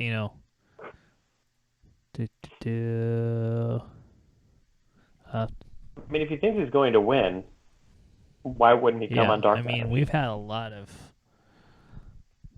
Yeah. Candidates who have been on Dark Matters have received hundreds of thousands of votes for, senator in California, the second leading vote getter for, Senate or something like that. Okay, here's who we've got. The Alliance Party, Rocky De La Fuente, that's the guy that has Kanye West as his VP nominee. Yeah, in California. He has a different VP somewhere else. Kanye's did not respond. Prohibition Party. We've got some independents. We've got the Bread and Roses Party. The Approval Voting Party, which actually I looked up what approval voting is, and I kind of agree with it. Let's see. The Life and Liberty Party. I'm really disappointed we did not get a response from President Body. That's the guy's name, and his party is called the CUP. The Genealogy Know Your Family History Party. The Bull Moose Party, the Grumpy Old Patriots Party, and the Life, Liberty, and Constitution Party. So some pretty big parties are going to be participating. Yeah, no question about that. And Remember when? Gotta give my hat tip to Eileen for the tip on Rod Blagojevich's cameo being insane, because I was trying to decide between who to go for. She said that her brother or somebody had gotten one and that it was like insane and long, and I was like, I'm in. Do you know, now that we're on After the Matters, the worst. do you know, okay, someone that we know is on Cameo. Can you guess who that we know is on Cameo?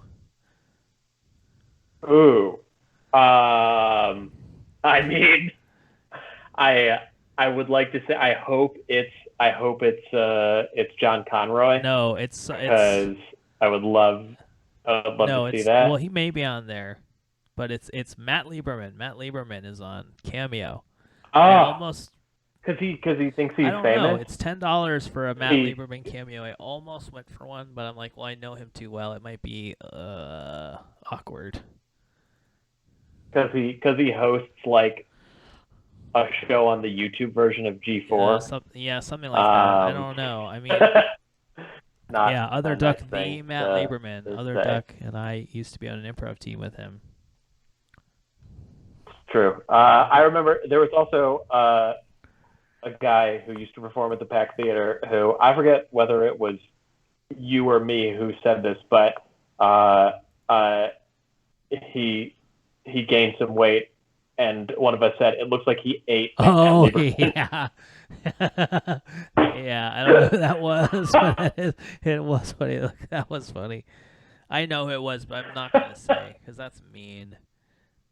This is After the Matters, but it's not crossing the line matters. It's going up to the line, looking at the line, talking about the line for 15 minutes, dancing. Even though we 100% crossed the line we 100% crossed the terms of service according to what was put into the chat, which is that we had instead of any kind. Which is definitely not there's allowed. also stuff later that says like the context matters. So like I think maybe because it's a comedic context and it's not meant to titillate, or I don't know, man. Who knows? So far, so good. I mean, some people are out there masturbating to our show. That's the great thing about being on the internet. Do you think that's ever happened? Like a weird person on the internet? I mean, I bet, unfortunately, someone probably jerked off to the episode where we had Karen Kilgariff. Why? Just listening to her voice. No, I mean, I don't really judge her voice. I just think she's famous enough that people are, She's she's like the #1 podcaster. What rank are we? Sticks. How many podcasts? How many podcasts are there? And then subtract one. That's us. Scunder 6 saying he would be or she would be masturbating if there were more feet. Well, we can't do feet, but we have Frankie's legs, as always. We do have Frankie's legs. Ooh, man, look at the definition on the calf muscle. If only the rest of my body looked like my leg. I think it's just buff because it's holding up the top part. Yeah, makes sense. I feel like that's how I got strong legs, is that my mom made me stand around while she continued to shop at Marshall's for hours and hours on end. What was I going to say? I forgot. I'm so mad that my gut is too big for that suit for your wedding. Yeah, it's a great looking suit. I like the color. Yeah, well, I'm going to get the next size up, but it was just really, just mad at myself. I want to be so. This is another thing that happens at a bachelor party is that your friend gets drunk and starts rambling, and you're like, "We lost him." Do you have any bachelor party stories? I have some bachelor party stories. I have. I've been to 2 bachelor parties. One of them was for my friend from grad school, and I think he had sex with a what prostitute. The fuck? But I what don't. Makes you what do you I mean don't you know that think? for a fact. I mean, because I think I feel like we went to a strip club, and I think he went to a special room in the strip club. I don't know. And then the other one, but that was like not very interesting because I left because strip clubs I think are just sort of weird, or I just like don't feel comfortable at strip clubs. Did you feel comfortable tonight? I felt actually very comfortable tonight. I was glad to be like far away from the dancer. The other one I went to was on a bus in New York. I was in New York for the Del Close Marathon, and I texted my friend who was a teacher at Bronx Science, and then he invited me to come out just to this guy's bachelor party because it was that night, and they wanted it to be. There were like 12 guys, and if there were 13 guys, it would be 8% cheaper, something like that for everybody. So I came, so it was like $10 cheaper for everybody to go on this bus. And so we were on like a bus with like garbage bags over the windows and like 3 strippers on the bus. And then we went to and that was just sort of gross. I think it's the one time I've had a lap dance, which was like pretty unpleasant.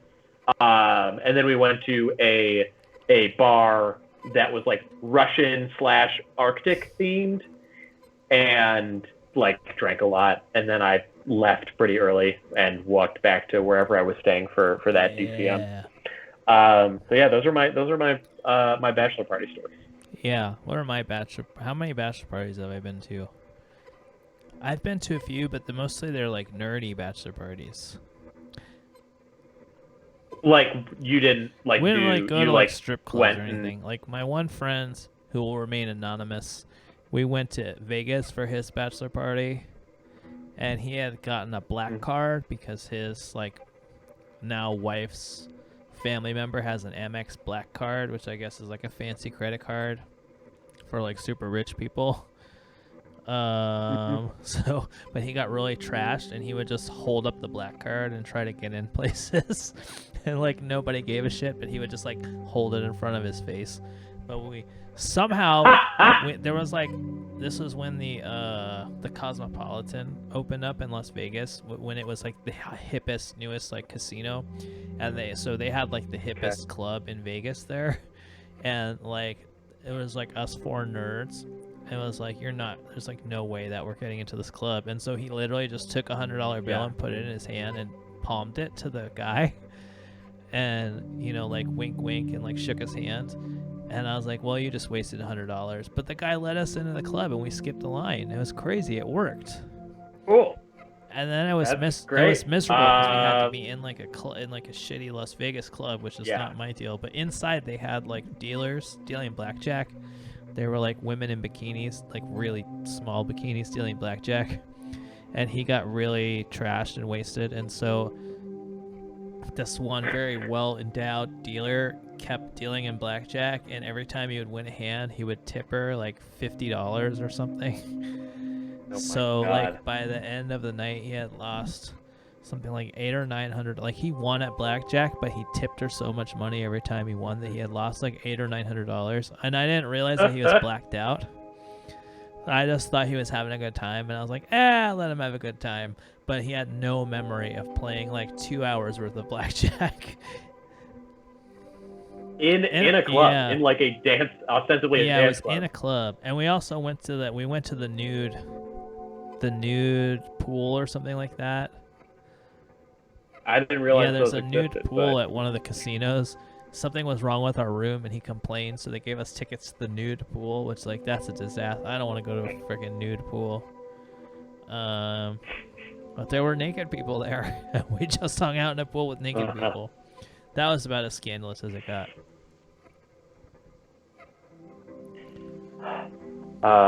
Yeah.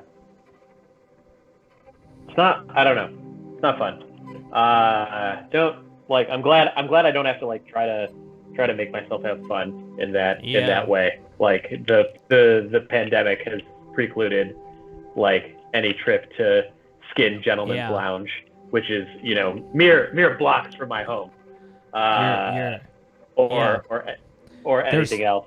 that like I really would not enjoy. But like I don't know, might be a thing that like people would want to do.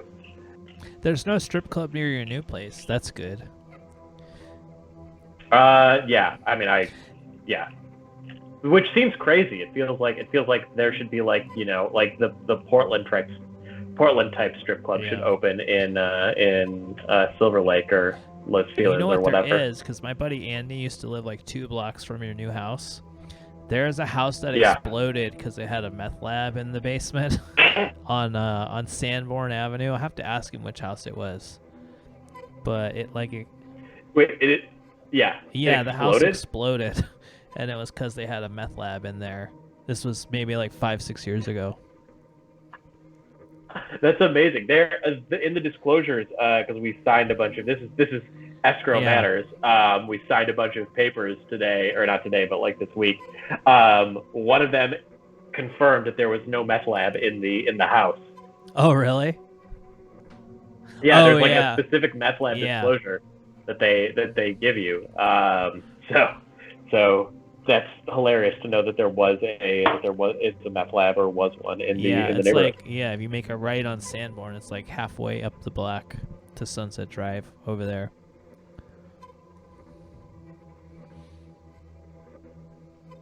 Oh man. This also happens at a bachelor party when like the stripper is gone, the club is closed, you're like out on the sidewalk, and then you're just like, well, now what do we do?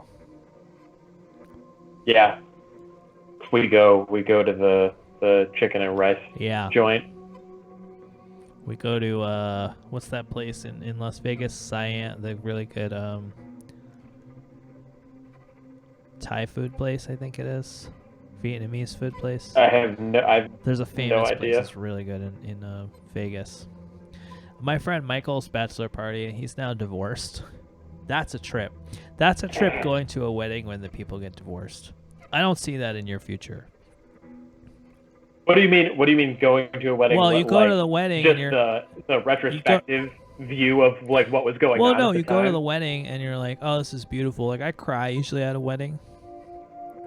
You know, like it's I'm gonna cry at your wedding probably. Sure. I cried at my wedding. Yeah. I cry at weddings, and you're just like, this is beautiful. This love is so beautiful. And like 5 years later, they just get fucking divorced. You're like, well, that was a lie.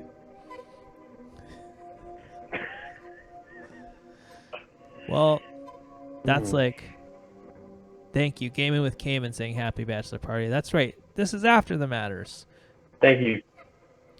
Yeah. This is where we drag it out. You guys are, free to stick around. Stick around if you want. Stick Party around with us. 818-650-3275. 818-650-3275. Call us. That means you. If you're watching this, just give us a call. Why not? Why wouldn't you? What else are you doing? It's late night, Saturday, going into Sunday.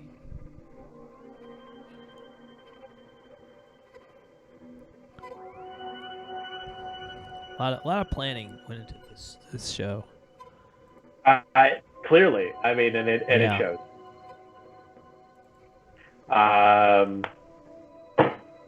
Yeah, that's the other thing. No bars, like no bars to go to. There are some that are open, aren't there? Like, didn't we? Oh, I guess no. That was so long ago. Remember when we called like 4100 bar and they were open? Was there 4100 bar? That like the one in like next Silver to walking distance from your new house, bro. Yeah. I didn't realize that place was open. Not now, but I great. think this was back in April before people yelled at Gavin Newsom God. and he shut bars down. There was that like brief. Remember when we it was when we when we called New Zealand, we called bars first or something. Yeah, Should we call New Zealand and ask them for advice for your bachelor party? Yeah, to tell them that we're sad. We don't know what to. We're in America. We can't go out and have parties. They probably have a parties. cool name for a bachelor party in New Zealand too, like a tizza. Tizza. You're on a tizza. Which place should we call in New Zealand? I mean, I think ideally, I think we should probably try to call a strip club in New Zealand. Okay. If we can get them. All right, I'm Googling Wellington Strip Club. The Mermaid Wellington Strip Club. They may not be open now, though. It's like daytime there. Okay, here are our options. Mermaid Wellington Strip Club, Calendar Girls Gentlemen's Club, or Dream Girls Fuck Yeah. The name is fuck yeah. There's a swear Dream word Girls in the name. Fuck Yeah. FUCKYEH. Well, I feel like that last one sounds like the most Alright, promising. I think I have to do it on I think I have to do it on Twitch. Is it ringing? Hello? Did I lose Bilow? Oh, I think I lost Bilow because I did this. What did I do? Hello? Is this Stream Girls? Hold on, I'll call you back. What happened? Oh, I didn't join it. Here we are. Are you back? I'm back. Yeah. I fucked up. I tried to add them to the call and it didn't add them to the call. Let me try it. Did I do it wrong? Yeah, how did I do it last time we did it? I'm gonna call, can I call them? Cause this won't let me call them. In the call-in studio, it tells me New Zealand is too expensive to call. Damn it, how did I do it last time? I think I did it on Google Voice. I don't know. Is that what I did? I did it on Google Voice. Okay, I can do this, guys. I can do this. I can do this. Bilow, kill time. I'm gonna do this. They're open. Yeah. Loop back 5. I can do this. Something. Okay. I don't know. You keep talking to yourself, and I keep thinking that's like something I should. Oh. Yeah. I should pay attention to, but actually, I should just talk over it even more. Yeah.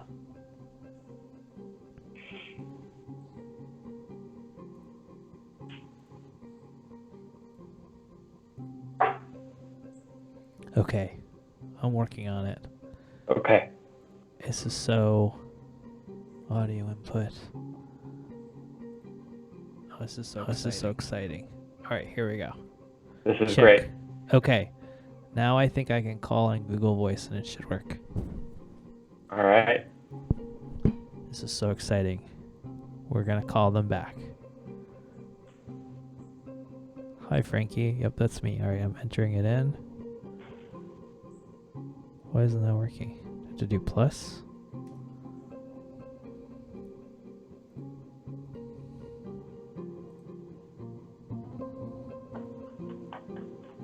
Well, it's not working.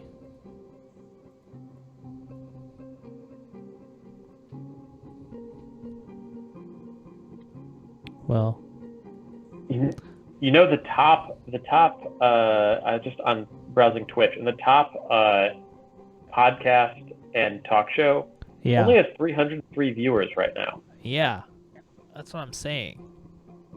That's not that many. I can call back the people that we called last time. I mean, why not? How did I do that? If we can call that Jim, I would love to call that Jim.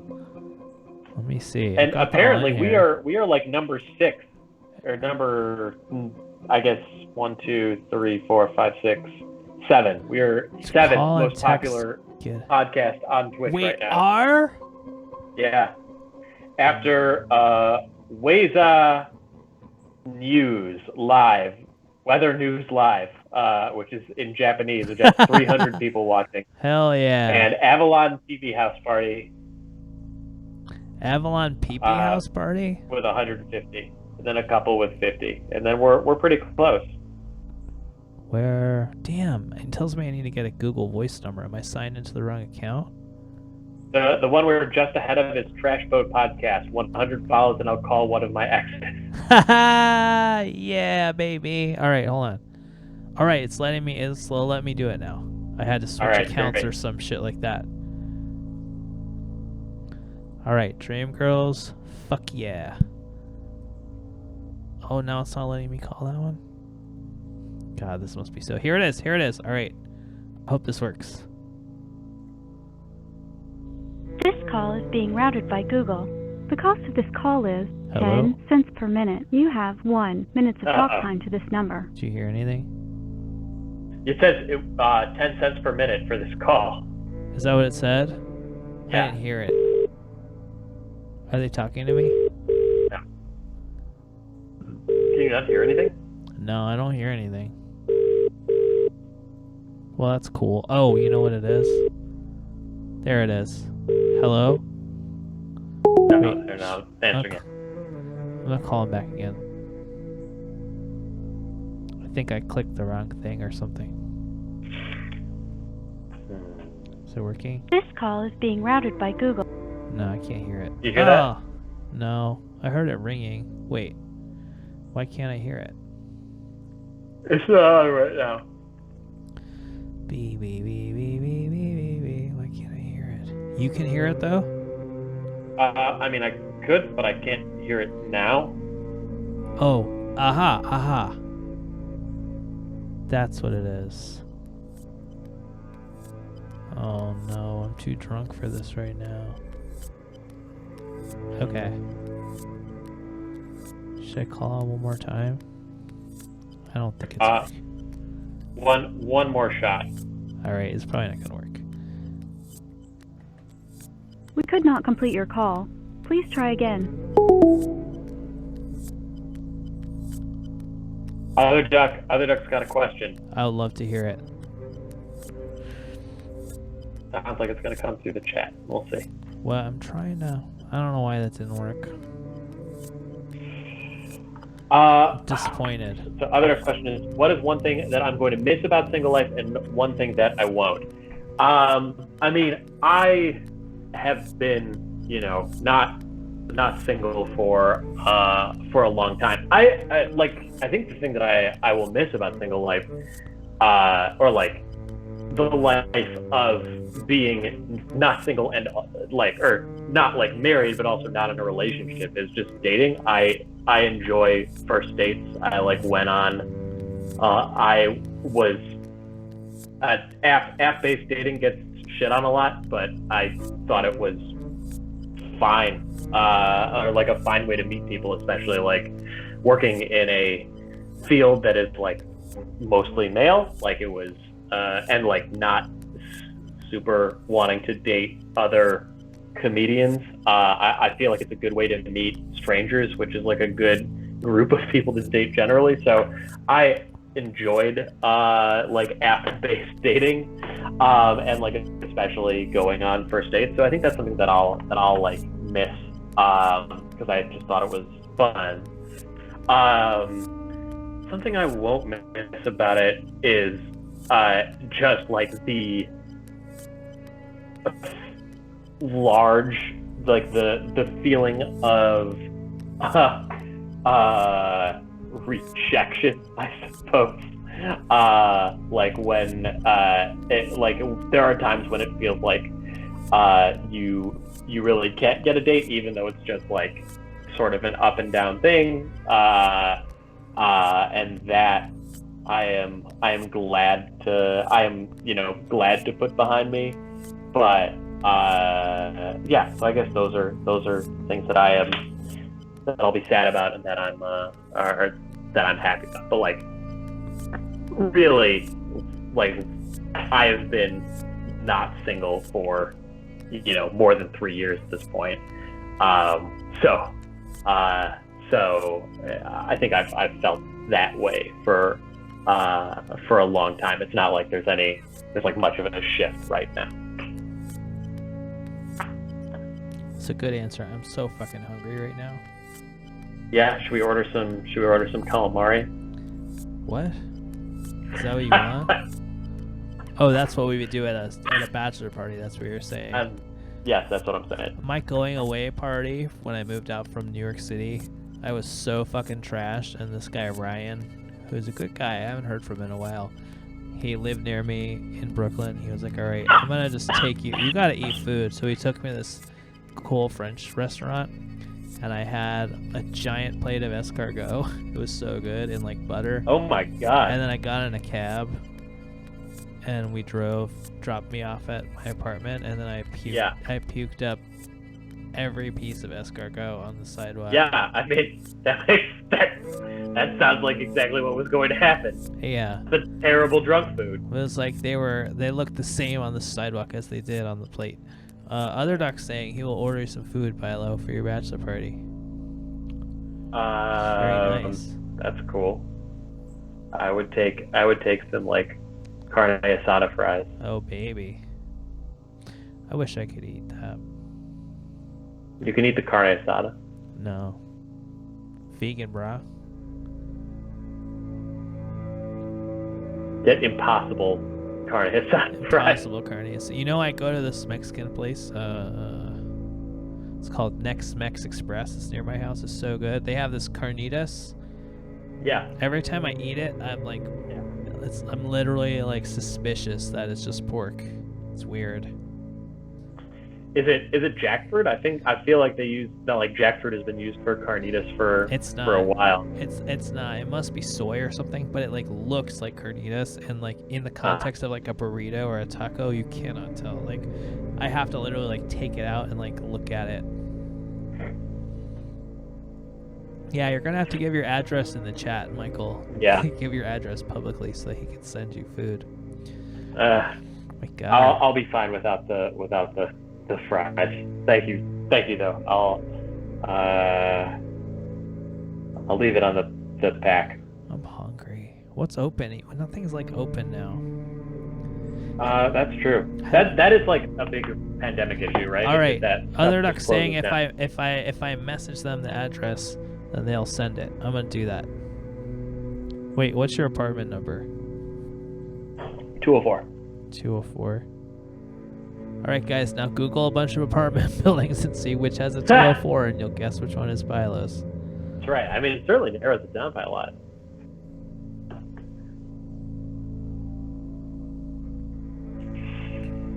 Wait. Hold on. Had a lot of good food today. Yeah. What did you eat before when you ate, despite the fact that I told you not to eat? I forgot. Sam, for breakfast, Sam's friend got us Republique. Got us shakshuka and pupusa from Republique. That was great. Ridiculous. And then I had the good carne asada fries. I honestly don't know. I think La Esquina does it, and La Esquina is like really close to where I live. It's like on San Venice, La Esquina. I think they do carne asada fries, and I bet they're open late. If not, any place that does carne asada fries and is nearby, I would be very happy with. Right. But I think La Esquina does it. Anyway. What else happened? Yeah, I don't know. The one thing, I am sad about leaving my neighborhood. Because I haven't been to supposedly like the best taco place is that truck in the Sinclair in Dino Care on La Brea in Venice. Oh yeah. Leo's Tacos, I think it's called. Still never been. Oh, Leo's. Leo's is pretty. They have a bunch of trucks. You don't have to go to that one, but it's the Pastor is pretty good. I know Winston really likes it. I like the greasy one near the pack better. Of course, I don't eat it. I don't eat it anymore, but yeah. Vegan. That's a lot of restriction. You know. Cheese is tough.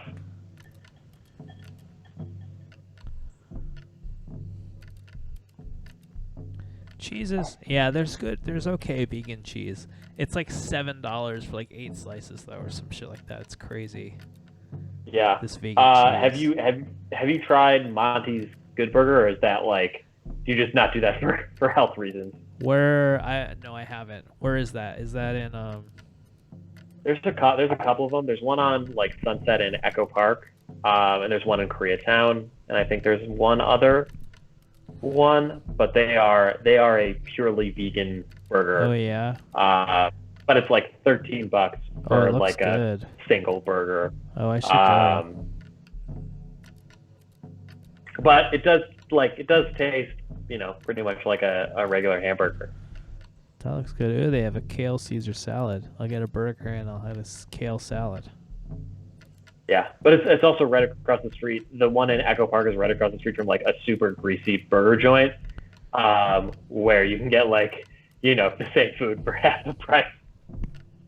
But it does come from the pain of animals. So it's midnight. It's Stephanie's birthday. Oh, happy birthday, Stephanie! If she's even awake now. She was probably sleeping. Well, send her my love.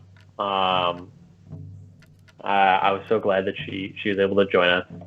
It was nice. And not just in the chat, not just at Mother of Garblin in the chat. Suji's gonna have to change that name, Yeah. Mother of Garblins. Maybe. I just got an ad because I had to go on Facebook to message Other Duck the address. Happy birthday, honey. So on my Facebook, I got an ad for the National Association of Tax Professionals. Speaking of ads, have you gotten the fake ads, like the fake Democratic ads, the ones that are like very strongly pro Jackie Lacey, and like anti, like they say it's like California Democratic voter guide, but it's actually like the opposite mail? of what someone who has progressive politics would want to vote for. Yeah, I got one in the mail, and it said like Democrat voter guide, but it was sponsored by like the sheriff's department or something like that. Yeah. Yeah, El Tarasco is good. Look at this.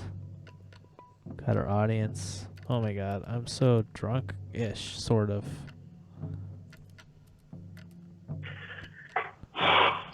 Ugh.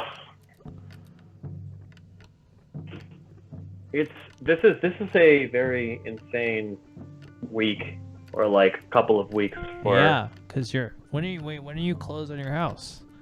Friday. Friday we close. Saturday we move. Sunday my parents arrive. That's nuts. The next Friday I get married, and then the next Sunday, honeymoon. Yeah. Are you gonna have internet at your house to do the show? I will make sure that I have it because like Sam needs it for work much worse than I need it for. Yeah. I needed to do the show. So we'll make sure that we have internet for the show on the 17th. I wish we could get into the house to like just get things set up, but I'm doing the walkthrough on Monday with our real estate agent. I have no idea what the purpose of that is. Like we've already agreed. Because people could, it's like, because they could fuck something up, or they could like, it's just literally like. But then what do you do? Like, what do you do if somebody fucks it up? They like, have to. Yeah, they have to correct it. You have to be like, you said you were leaving XYZ and you took it, or yeah.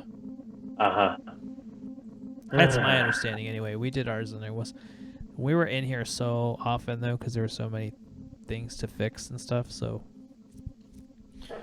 there weren't any surprises. There was this like giant plastic storage, as like one of those storage, what would it be called? It's like a storage container, and it was probably like 8 feet wide by 4 feet deep.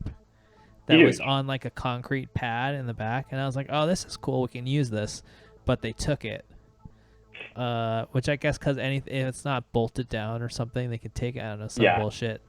But yeah, so now I gotta buy a new one. This is so, man. I wonder. This house has no garbage disposal. I just don't understand how these people have lived for 6 years in this house with no garbage disposal. We just put one in. It's not that expensive. No, it's not. It's not that expensive. I just think it's weird that the current owners do not have a garbage disposal Maybe there. we didn't have it when I was a kid because my mom thought it was too dangerous. Maybe they had kids and they didn't want to get it. Mm-hmm. Like, I don't know what we're going to do with ours when the kids are able to, like, climb on the counters and shit. But what do you do if you don't have a garbage disposal? What do you mean? Where do you put? Garbage disposal's not that great. It's just like, I mean, I put. All right, like, 1 a.m. carne asada fries. Thank you, Other Duck. Amazing. I'm really looking forward to them. Yeah. Yeah, Scunner sticks. Just put a strainer over the drain. Exactly. Or you just don't throw shit out. You put it in the trash and you don't put it in the sink. Yeah. I once put a bunch of cooked beans down the garbage disposal. That's a mistake. Don't do that. Well, why not? That'll clog it. It clogs it up real good. That was a $200 mistake. That was when I was renting like 10 years ago. Yeah, we slowly clogged our garbage disposal by pouring coffee grounds down it. Yeah, that's the other one you can't. Apparently. And oil. Coffee grounds, oil, and starches.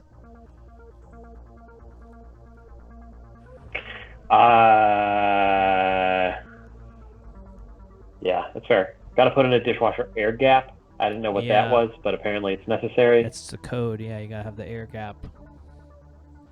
Code. Yeah, this is shit that you learn when you buy a house. You learn about the air gap. Well, okay. Yeah. You can do a loop. You can do a loop in the line, but that's not technically up to code. It's like acceptable, but it's not code in Los Angeles. The loop. Most places, this is homeowner matters. Most places in the U.S. you can just do the loop where it's like the thing coming out is higher.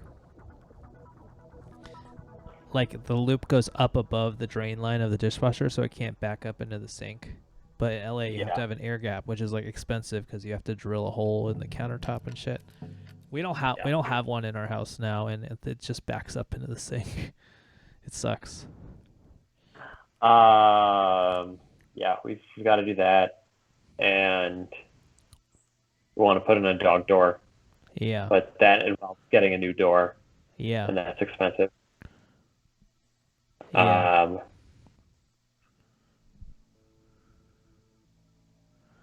Other Duck saying, let's do your life in review. We should do that. My life in life. review. God. That's a lot. That'll take a while. Celery is bad for dessert. I made dinner for my fiance this week. I made mussels and a salad of asparagus. And if you put like the woody part of asparagus down the drain into the garbage disposal, it gets really pissed off about that too. So that's another thing that you're not allowed to throw down the garbage disposal. It's like really woody asparagus. From my experience, garbage disposals just kind of suck. Like there's so many things you can't put down them, and it's just like a hand ruiner. Like I just don't want to even mess with it. Yeah, that's a good idea. Also, we had one when we got quotes for garbage disposals, because of course this is all we do on the show now is talk about garbage disposals. We got one quote for a 3 horsepower garbage disposal and one for a 1.5 horsepower garbage disposal, which is like way too. This is I'm stealing Sam's observation here, but like that's way too wide a range of strength for the garbage disposal. Like, yeah. Either it needs to be 6 times. It needs to be like one of them is 6 times as strong as the other. So, like, how much work is this 6 times as powerful garbage disposal doing compared to the other one? Yeah, I don't know. Wait, which one did you go with? We haven't decided. I mean, we'll figure it out after we move in. Yeah. I did want to throw some goat bones down, some from the curry that I had into the sink, but then I realized it was probably a bad idea. Did you have a goat curry today? Is that what you had? I had goat curry. Yeah, I got some Rogan Josh, some goat curry. It was very good. I don't like goat. Goat tastes like goat. You know how goat has an aftertaste of like what a goat smells like? Yeah, I don't mind that. I don't mind that. I like the goaty smell in like meat and cheese. Yeah. In like beer, I can't stand it, but meat and cheese, I'm fine with it. I'm so hungry. Yeah. Should have given some of those bones to Bruno. You're not supposed to give cooked bones to a dog. I thought you were only supposed to give cooked bones to a dog. No, you're supposed to give uncooked bones because the cooked ones can break or something like that.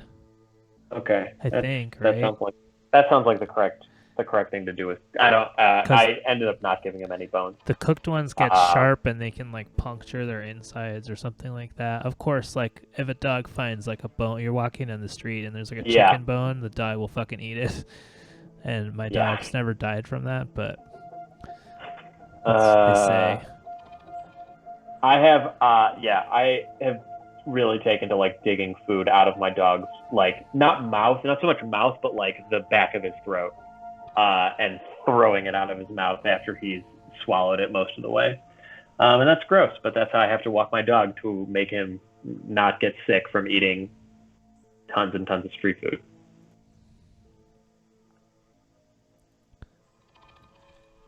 Do you think we can do this until the counter says just one person? What's that? Do you think we can do this till the counter says one person is watching? I mean, I think it'll probably get the lowest it can get is 2 because both of us have an account. But and I think A10 or whatever it is has never left this channel. The chat ever. Yeah. Yeah. And Deb Jones Talking Shop is still here, even though she's still. I don't know what her deal is right now. I don't know. Also, a user called just Feet. Really? Is that true? That seems like a real gift. Like you would think that would be like an OG user that wouldn't be on our channel. You know what I mean? Yeah, definitely. But it's just called Feet. Oh, I see it. Yeah. I don't. This user. There's a thing that says ban feet, report feet. Created October 2019. We should get rid of A10, right? I mean, like A10 is. I mean, I don't know. Maybe it's helpful to have that extra viewer. Get an extra viewer that in person's there. not watching this channel. I don't know how they're still in it. I don't know. Well, let's leave them. They're like a ghost. Yeah. Anyway, there's a question in the chat of what do I like to drink? I do like to drink whiskey. I like to drink beer, other than whiskey. I do like pretty much all kinds of whiskeys. Yeah, I like bourbon a lot. I like Japanese whiskey. I like Lafroig, the barbecue sauce smelling scotch. Yeah. But I am not like much of a scotch. I don't know too much about scotch. I think for the most part it's fine. I imagine like whiskey, and I enjoy whiskey. What else? I like mezcal. Sam, my fiance, also likes mezcal a lot. That's what I was gonna get if you didn't request bourbon, because I just felt that was very bachelor party. I was gonna get one that had the worm in the bottom. It just felt very bachelor party-esque to get. Yeah. I don't love tequila. I don't love I don't like vodka very much. I guess I like gin, but like gin is just vodka that's flavored with juniper berries. So there's probably some vodkas out there that I would like, but I guess I like gin okay. Have you ever been to Guadalquivir and had the cricket tacos? No, I've never been, and I'm very sad about that. I was supposed to. This is bad fiance matters. I was like supposed to figure out how to get Sam's 30th birthday there this year, and I fucked that up very badly. We ended up having it at a Korean restaurant, which was still very nice. But that was nice. That might have been the last time that I ate in a restaurant Yeah. before the pandemic. Yeah, but I've still never been to Guelaguetza, even though I've lived in LA for 11 years now. Oh, that's funny. I have a bottle of Other Blade, I think, in my... I have a bottle of Other Blade that Frankie gave me. Of the Rusty Blade. That's the best. Still unopened. Yeah. Rusty Blade. Yeah. Gin aged That's in like bourbon aged barrels. in whiskey barrels. So good. I wish I still drank. I mean, I did tonight. Yeah, I haven't been... When's the last time that you got drunk? Now? When's the last time I drank for this show? I don't know. I get drunk off like one drink. Oh, it was when I it was like 6 weeks ago, and I got myself a pizza and some pear Oh, cider. yeah, I remember that. I was drunk. I saw that. That was a great video. That's a great video.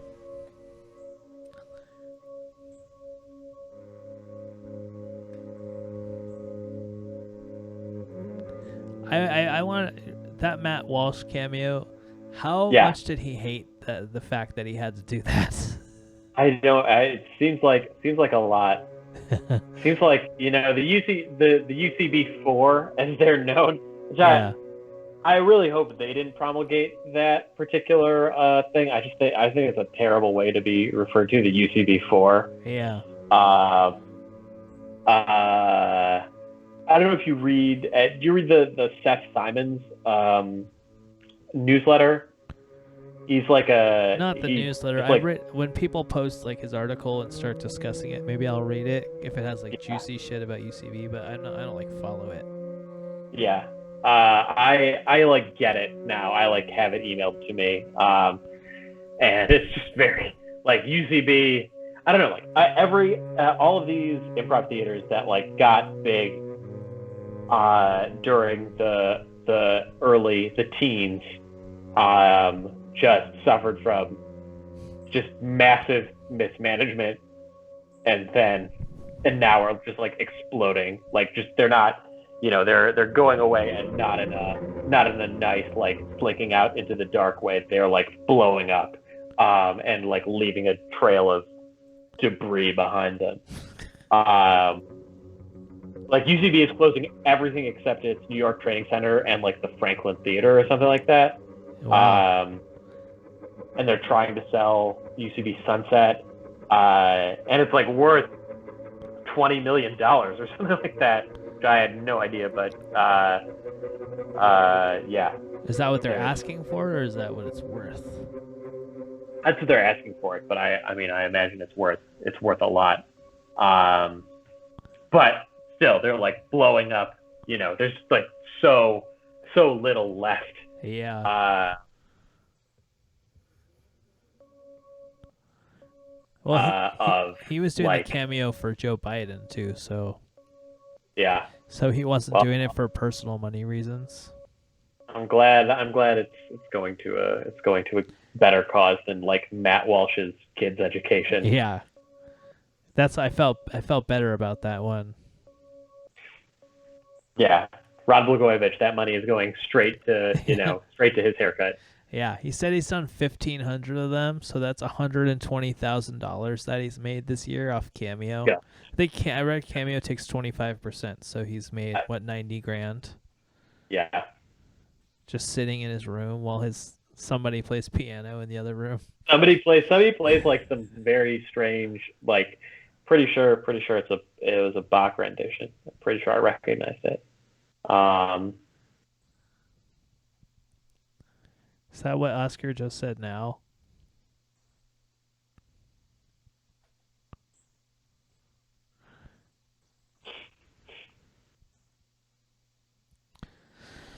Oh, Oscar. Are your parents staying with you at your new house?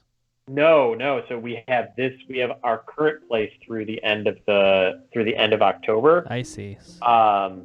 So it's going to be a terrible shuffle where my parents are going to be here from like 18th until the 24th or something like that. And sometime in the day on the 24th, like we're going to move most of our stuff on the 17th, but we're going to leave our air mattresses and like some other stuff so my parents can use to live here. And then when they go, we're going to take like half the stuff we want and have somebody else throw the other half of the stuff out of the stuff that's left in the apartment. And then go on our honeymoon. Yikes. So what Oscar's typing. He's so awake? cute. Wait, he's not asleep right now? I mean, I don't think it's Mother of Garblin who's typing these random things into the chat. Yeah. Looks like our registration code for a software. It does. I did try to rescue a computer this week. Like I've been trying to be very responsible about waste. Try to like make as little waste as possible. Well, that's very nice of you, Bilow. So I'm giving away a bunch of stuff, and I tried to fix like my old computer from when I started grad school from like 2012, but it wouldn't. It like the only thing I could figure out was how to wipe it, and it's just too much of a piece of shit to actually recover. So it's going to the e-waste dump. Oh well. You know, I realized why your nice mic didn't work, because you have a fucking Linux laptop. You're the only person I know that has a Linux laptop. Linux laptops are great. Anybody who shits on Linux laptops is wrong. Especially if you write any type of computer code for a living. If you write code, I'm sure it's great. But if you need to use a common peripheral device, it is not supported. Fair. He's in bed. I should just do the show. I mean, whatever. I do like doing the show better on the on a full laptop compared to the little shitty Windows laptop that I have. But I should probably just bite the bullet and do it on that. I've done this on an iPad, so yeah, ridiculous not to do it on that Windows laptop, which is totally fine. Oh my god. Oscar's in the bed right now. I might have to go to the bed to be with my child. Well, what are your final thoughts, Bilow? How do you feel? Final thoughts. I feel great. It's interesting, like having observed a bridal shower this morning. I think there's like a great outpouring of love. Like you get there's like a really wonderful, communal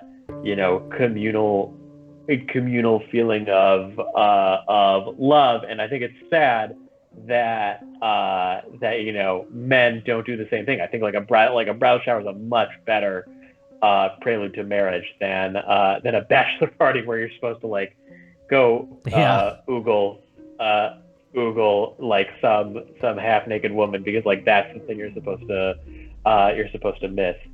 But tonight was really, really wonderful. Like this was really beyond what I could have expected.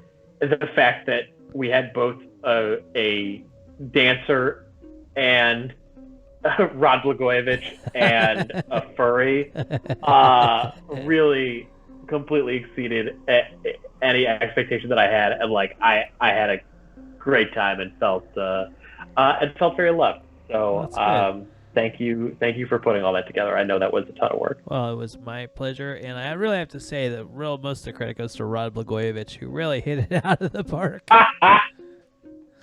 Really, all had ups and downs. It's got he had the poem at the end, which I'm sure he reads that poem to everybody or something. It was a saga. It was like a short story. Insane. Yeah, I bet he does that.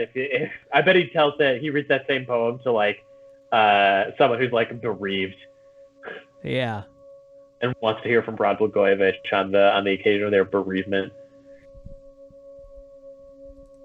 Anyway, fuck him. I really hope he goes back to jail soon. Yeah, I mean, you'd have to do something other than cameo, I guess, for that to happen. Oh God, yeah. Do we want to see the video? Other of me Duck wants to see the video of you eating or talking about. Let's do it. Why not? This is the most after the matters thing you could possibly do. Let me find it. There's a lot of video. It's a few minutes. All right, here we go. Wait, I'm gonna do it in vertical. Now, what else can I say? Oh, Here's there's what I can Rod say. again.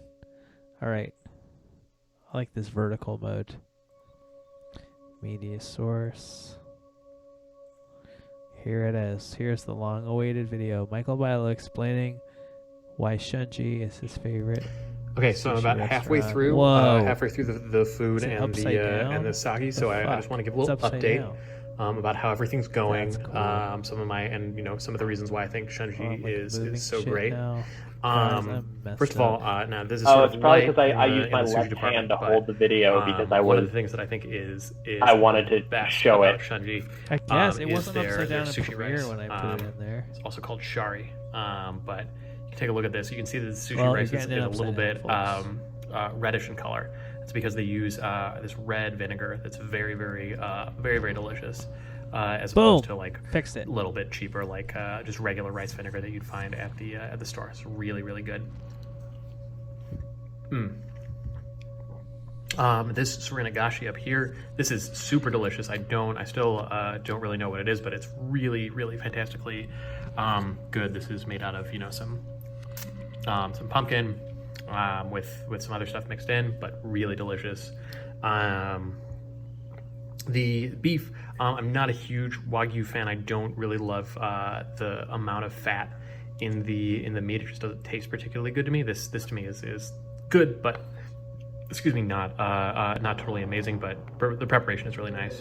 One of the things that I like about Shunji, I've talked a bit about the sushi, but I think it's actually the best Japanese food restaurant in Los Angeles, just for non-sushi Japanese food. And I think this is sort of a great demonstration of it. This fish up here, this is I think black cod, is really, really good. This is a mushroom topped with, I think, some type of white fish and fried. Also really delicious. And yeah, very, very happy with the food so far.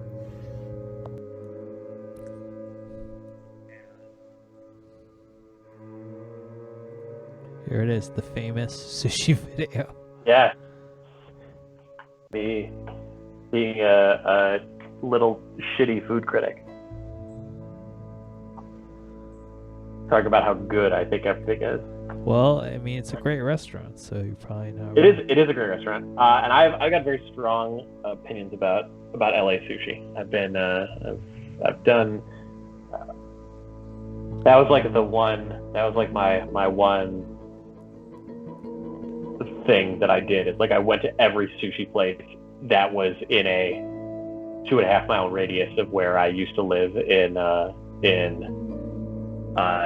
Westwood, and I suppose I've probably covered where I live now. So I guess I haven't been in Nico, but it just doesn't look very good. So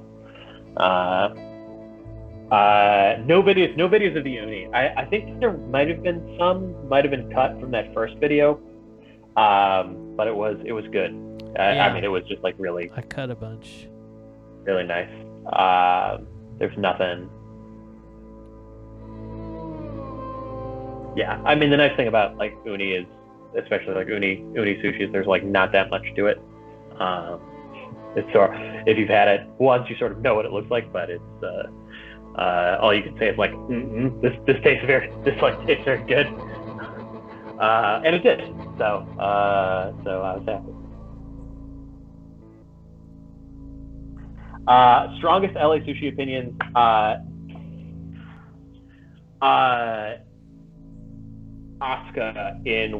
Asuka on Westwood is like the most underrated place, I think.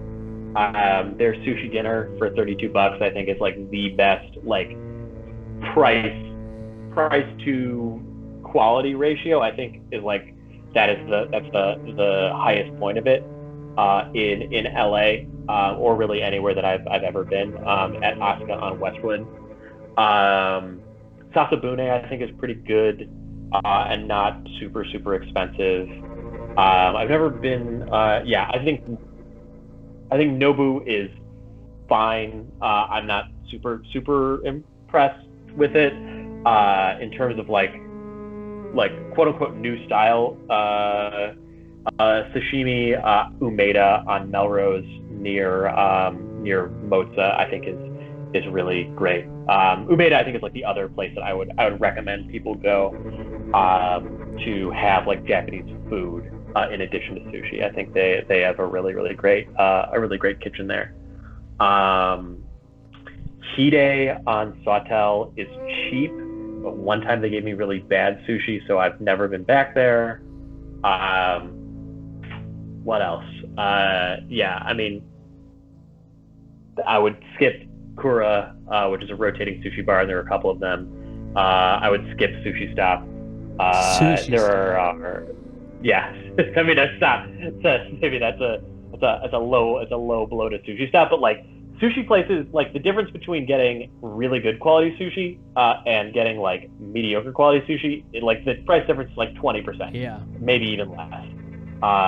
So just like never give yourself bad sushi. Give yourself the gift of always having decent sushi. My rubric for assessment. That's a good question. Mostly it's just like tastes really good. Basically it's like good rice. So like I don't like I don't like sugarfish that much. I don't like I don't like sugarfish that much. I guess I've never been to Sushi Nozawa, which is the like nicer version of sugarfish. But like if the rice is really good, and like the places where the rice is really good are Shunji is great, and then Sushi Tsujita, which is the sushi place that is attached to, or not attached to, but it's like associated with Tsujita, which is like the famous ramen place on Sawtell.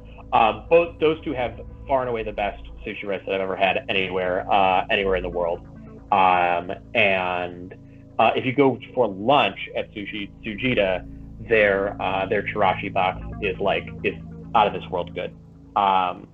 Fantastic.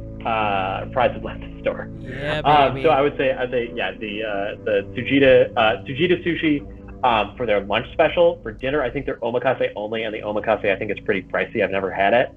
And then for like sushi / Japanese food, Shunji. Both of them have really delicious, like really exceptionally delicious sushi rice. And that's sort of like where it starts. Like I don't think I'm a great judge of fish quality. I don't really know a ton about fish quality. But I think it's like the rice quality is very obvious, and that I think I know a little bit about only from like I can definitely taste it. Yes, and I think people do use the like if you can make like a ton of rolls in your tamagoyaki, like that says like that's a mark of a good chef. I think that's probably true. Like I think a lot of the times you get tamagoyaki and it's a little bit gray, and like not super appetizing looking. And like Tsujita does it flawlessly. Shunji does it. Shunji, like I don't like love having the whitefish in it, but I think what they make is good, and Umeda also does it quite well. Yeah. So I would say it's mostly the way the rice tastes, and like the stuff on top. I forgot the Japanese word for the stuff on top of sushi, but usually it ends up tasting pretty good. Like I don't know if I've ever had like there I guess there are some things that I look for, like really fatty salmon, like something that's really that really like melts in your mouth, and it's sort of a similar melt in your mouth feeling with scallops, which I think sometimes you can get them and they're sort of disgusting, but if it's a good place, they'll be really good. And then also if they have like silver fish, they're called hikarimono in Japanese. So like kohara, which is like an oily an oily silvery fish, or even like mackerel. Those I think are good pieces to have to judge a sushi place by. So that's my long-winded bullshitting about sushi, snobbish bullshitting about sushi places. Wow, that was quite an answer. How drunk are you right now? I'm not so drunk anymore. I'm like still buzzed, definitely, but I'm not. I am less drunk than I think. Like the most of the alcohol that I drank was like before, and then increased by drinking that 1 cup sake, which is like basically an entire bottle of wine. Yeah, hell yeah. Excuse me. Sorry. Alright, Stephanie has requested that I post this. I'm putting this in the... I'm putting this. Other than I would love to.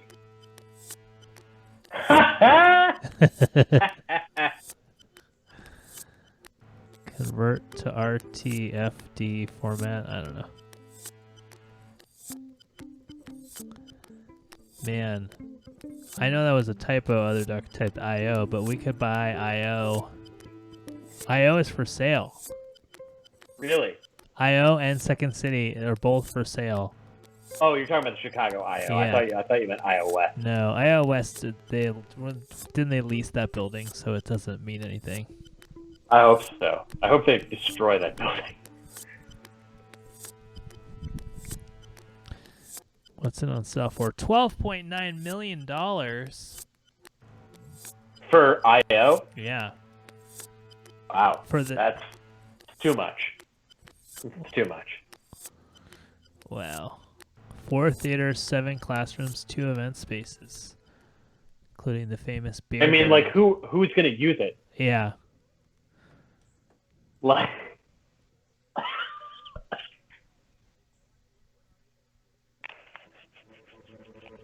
oof, how much was Char paying in just like rent on that place? Well, I think she bought it, so it's like a mortgage. Yeah, I mean, she probably paid half that. So you're saying what, like $1 million is $5,000 a month. So $6 million would be like $30,000 a month. Wow, that's insane.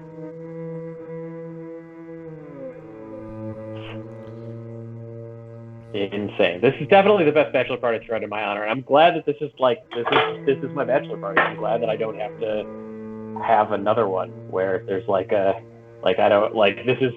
are the things that I didn't know I wanted Rod Blagojevich to show up at my bachelor party, but I'm glad that he did. Yeah. And I don't have to deal with like dumb bullshit that I don't enjoy. My plan for my bachelor party was for Frank and me to go to Wii Spa. That was my plan. That was my big plan. Remember the time we went to go get a massage and the guy wouldn't do a couples massage for us because he thought we were a gay couple. And then we gave the other massage to Amalia Lavari, I think. That's right. Who hopefully has forgiven me. My ex's friend. And I wonder who she hates more now. Probably me. I wonder who she hates more now. Probably me. Oh yeah, yeah, probably. I think she won. But you never know. She won an Emmy or something. I think. Good for her. Yeah. Good for her. For that cartoon that she animated movie or something. Over the Garden Wall. That's right.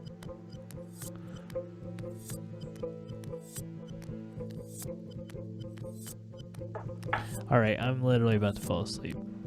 Okay. All right. Well, let's call it then. Well, I'll leave the last word to you then. This is your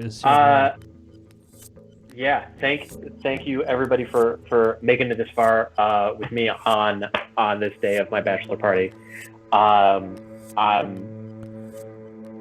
You know, it's a weird year, and I'm glad that I had a bachelor party that absolutely lived up to the weirdness of this year.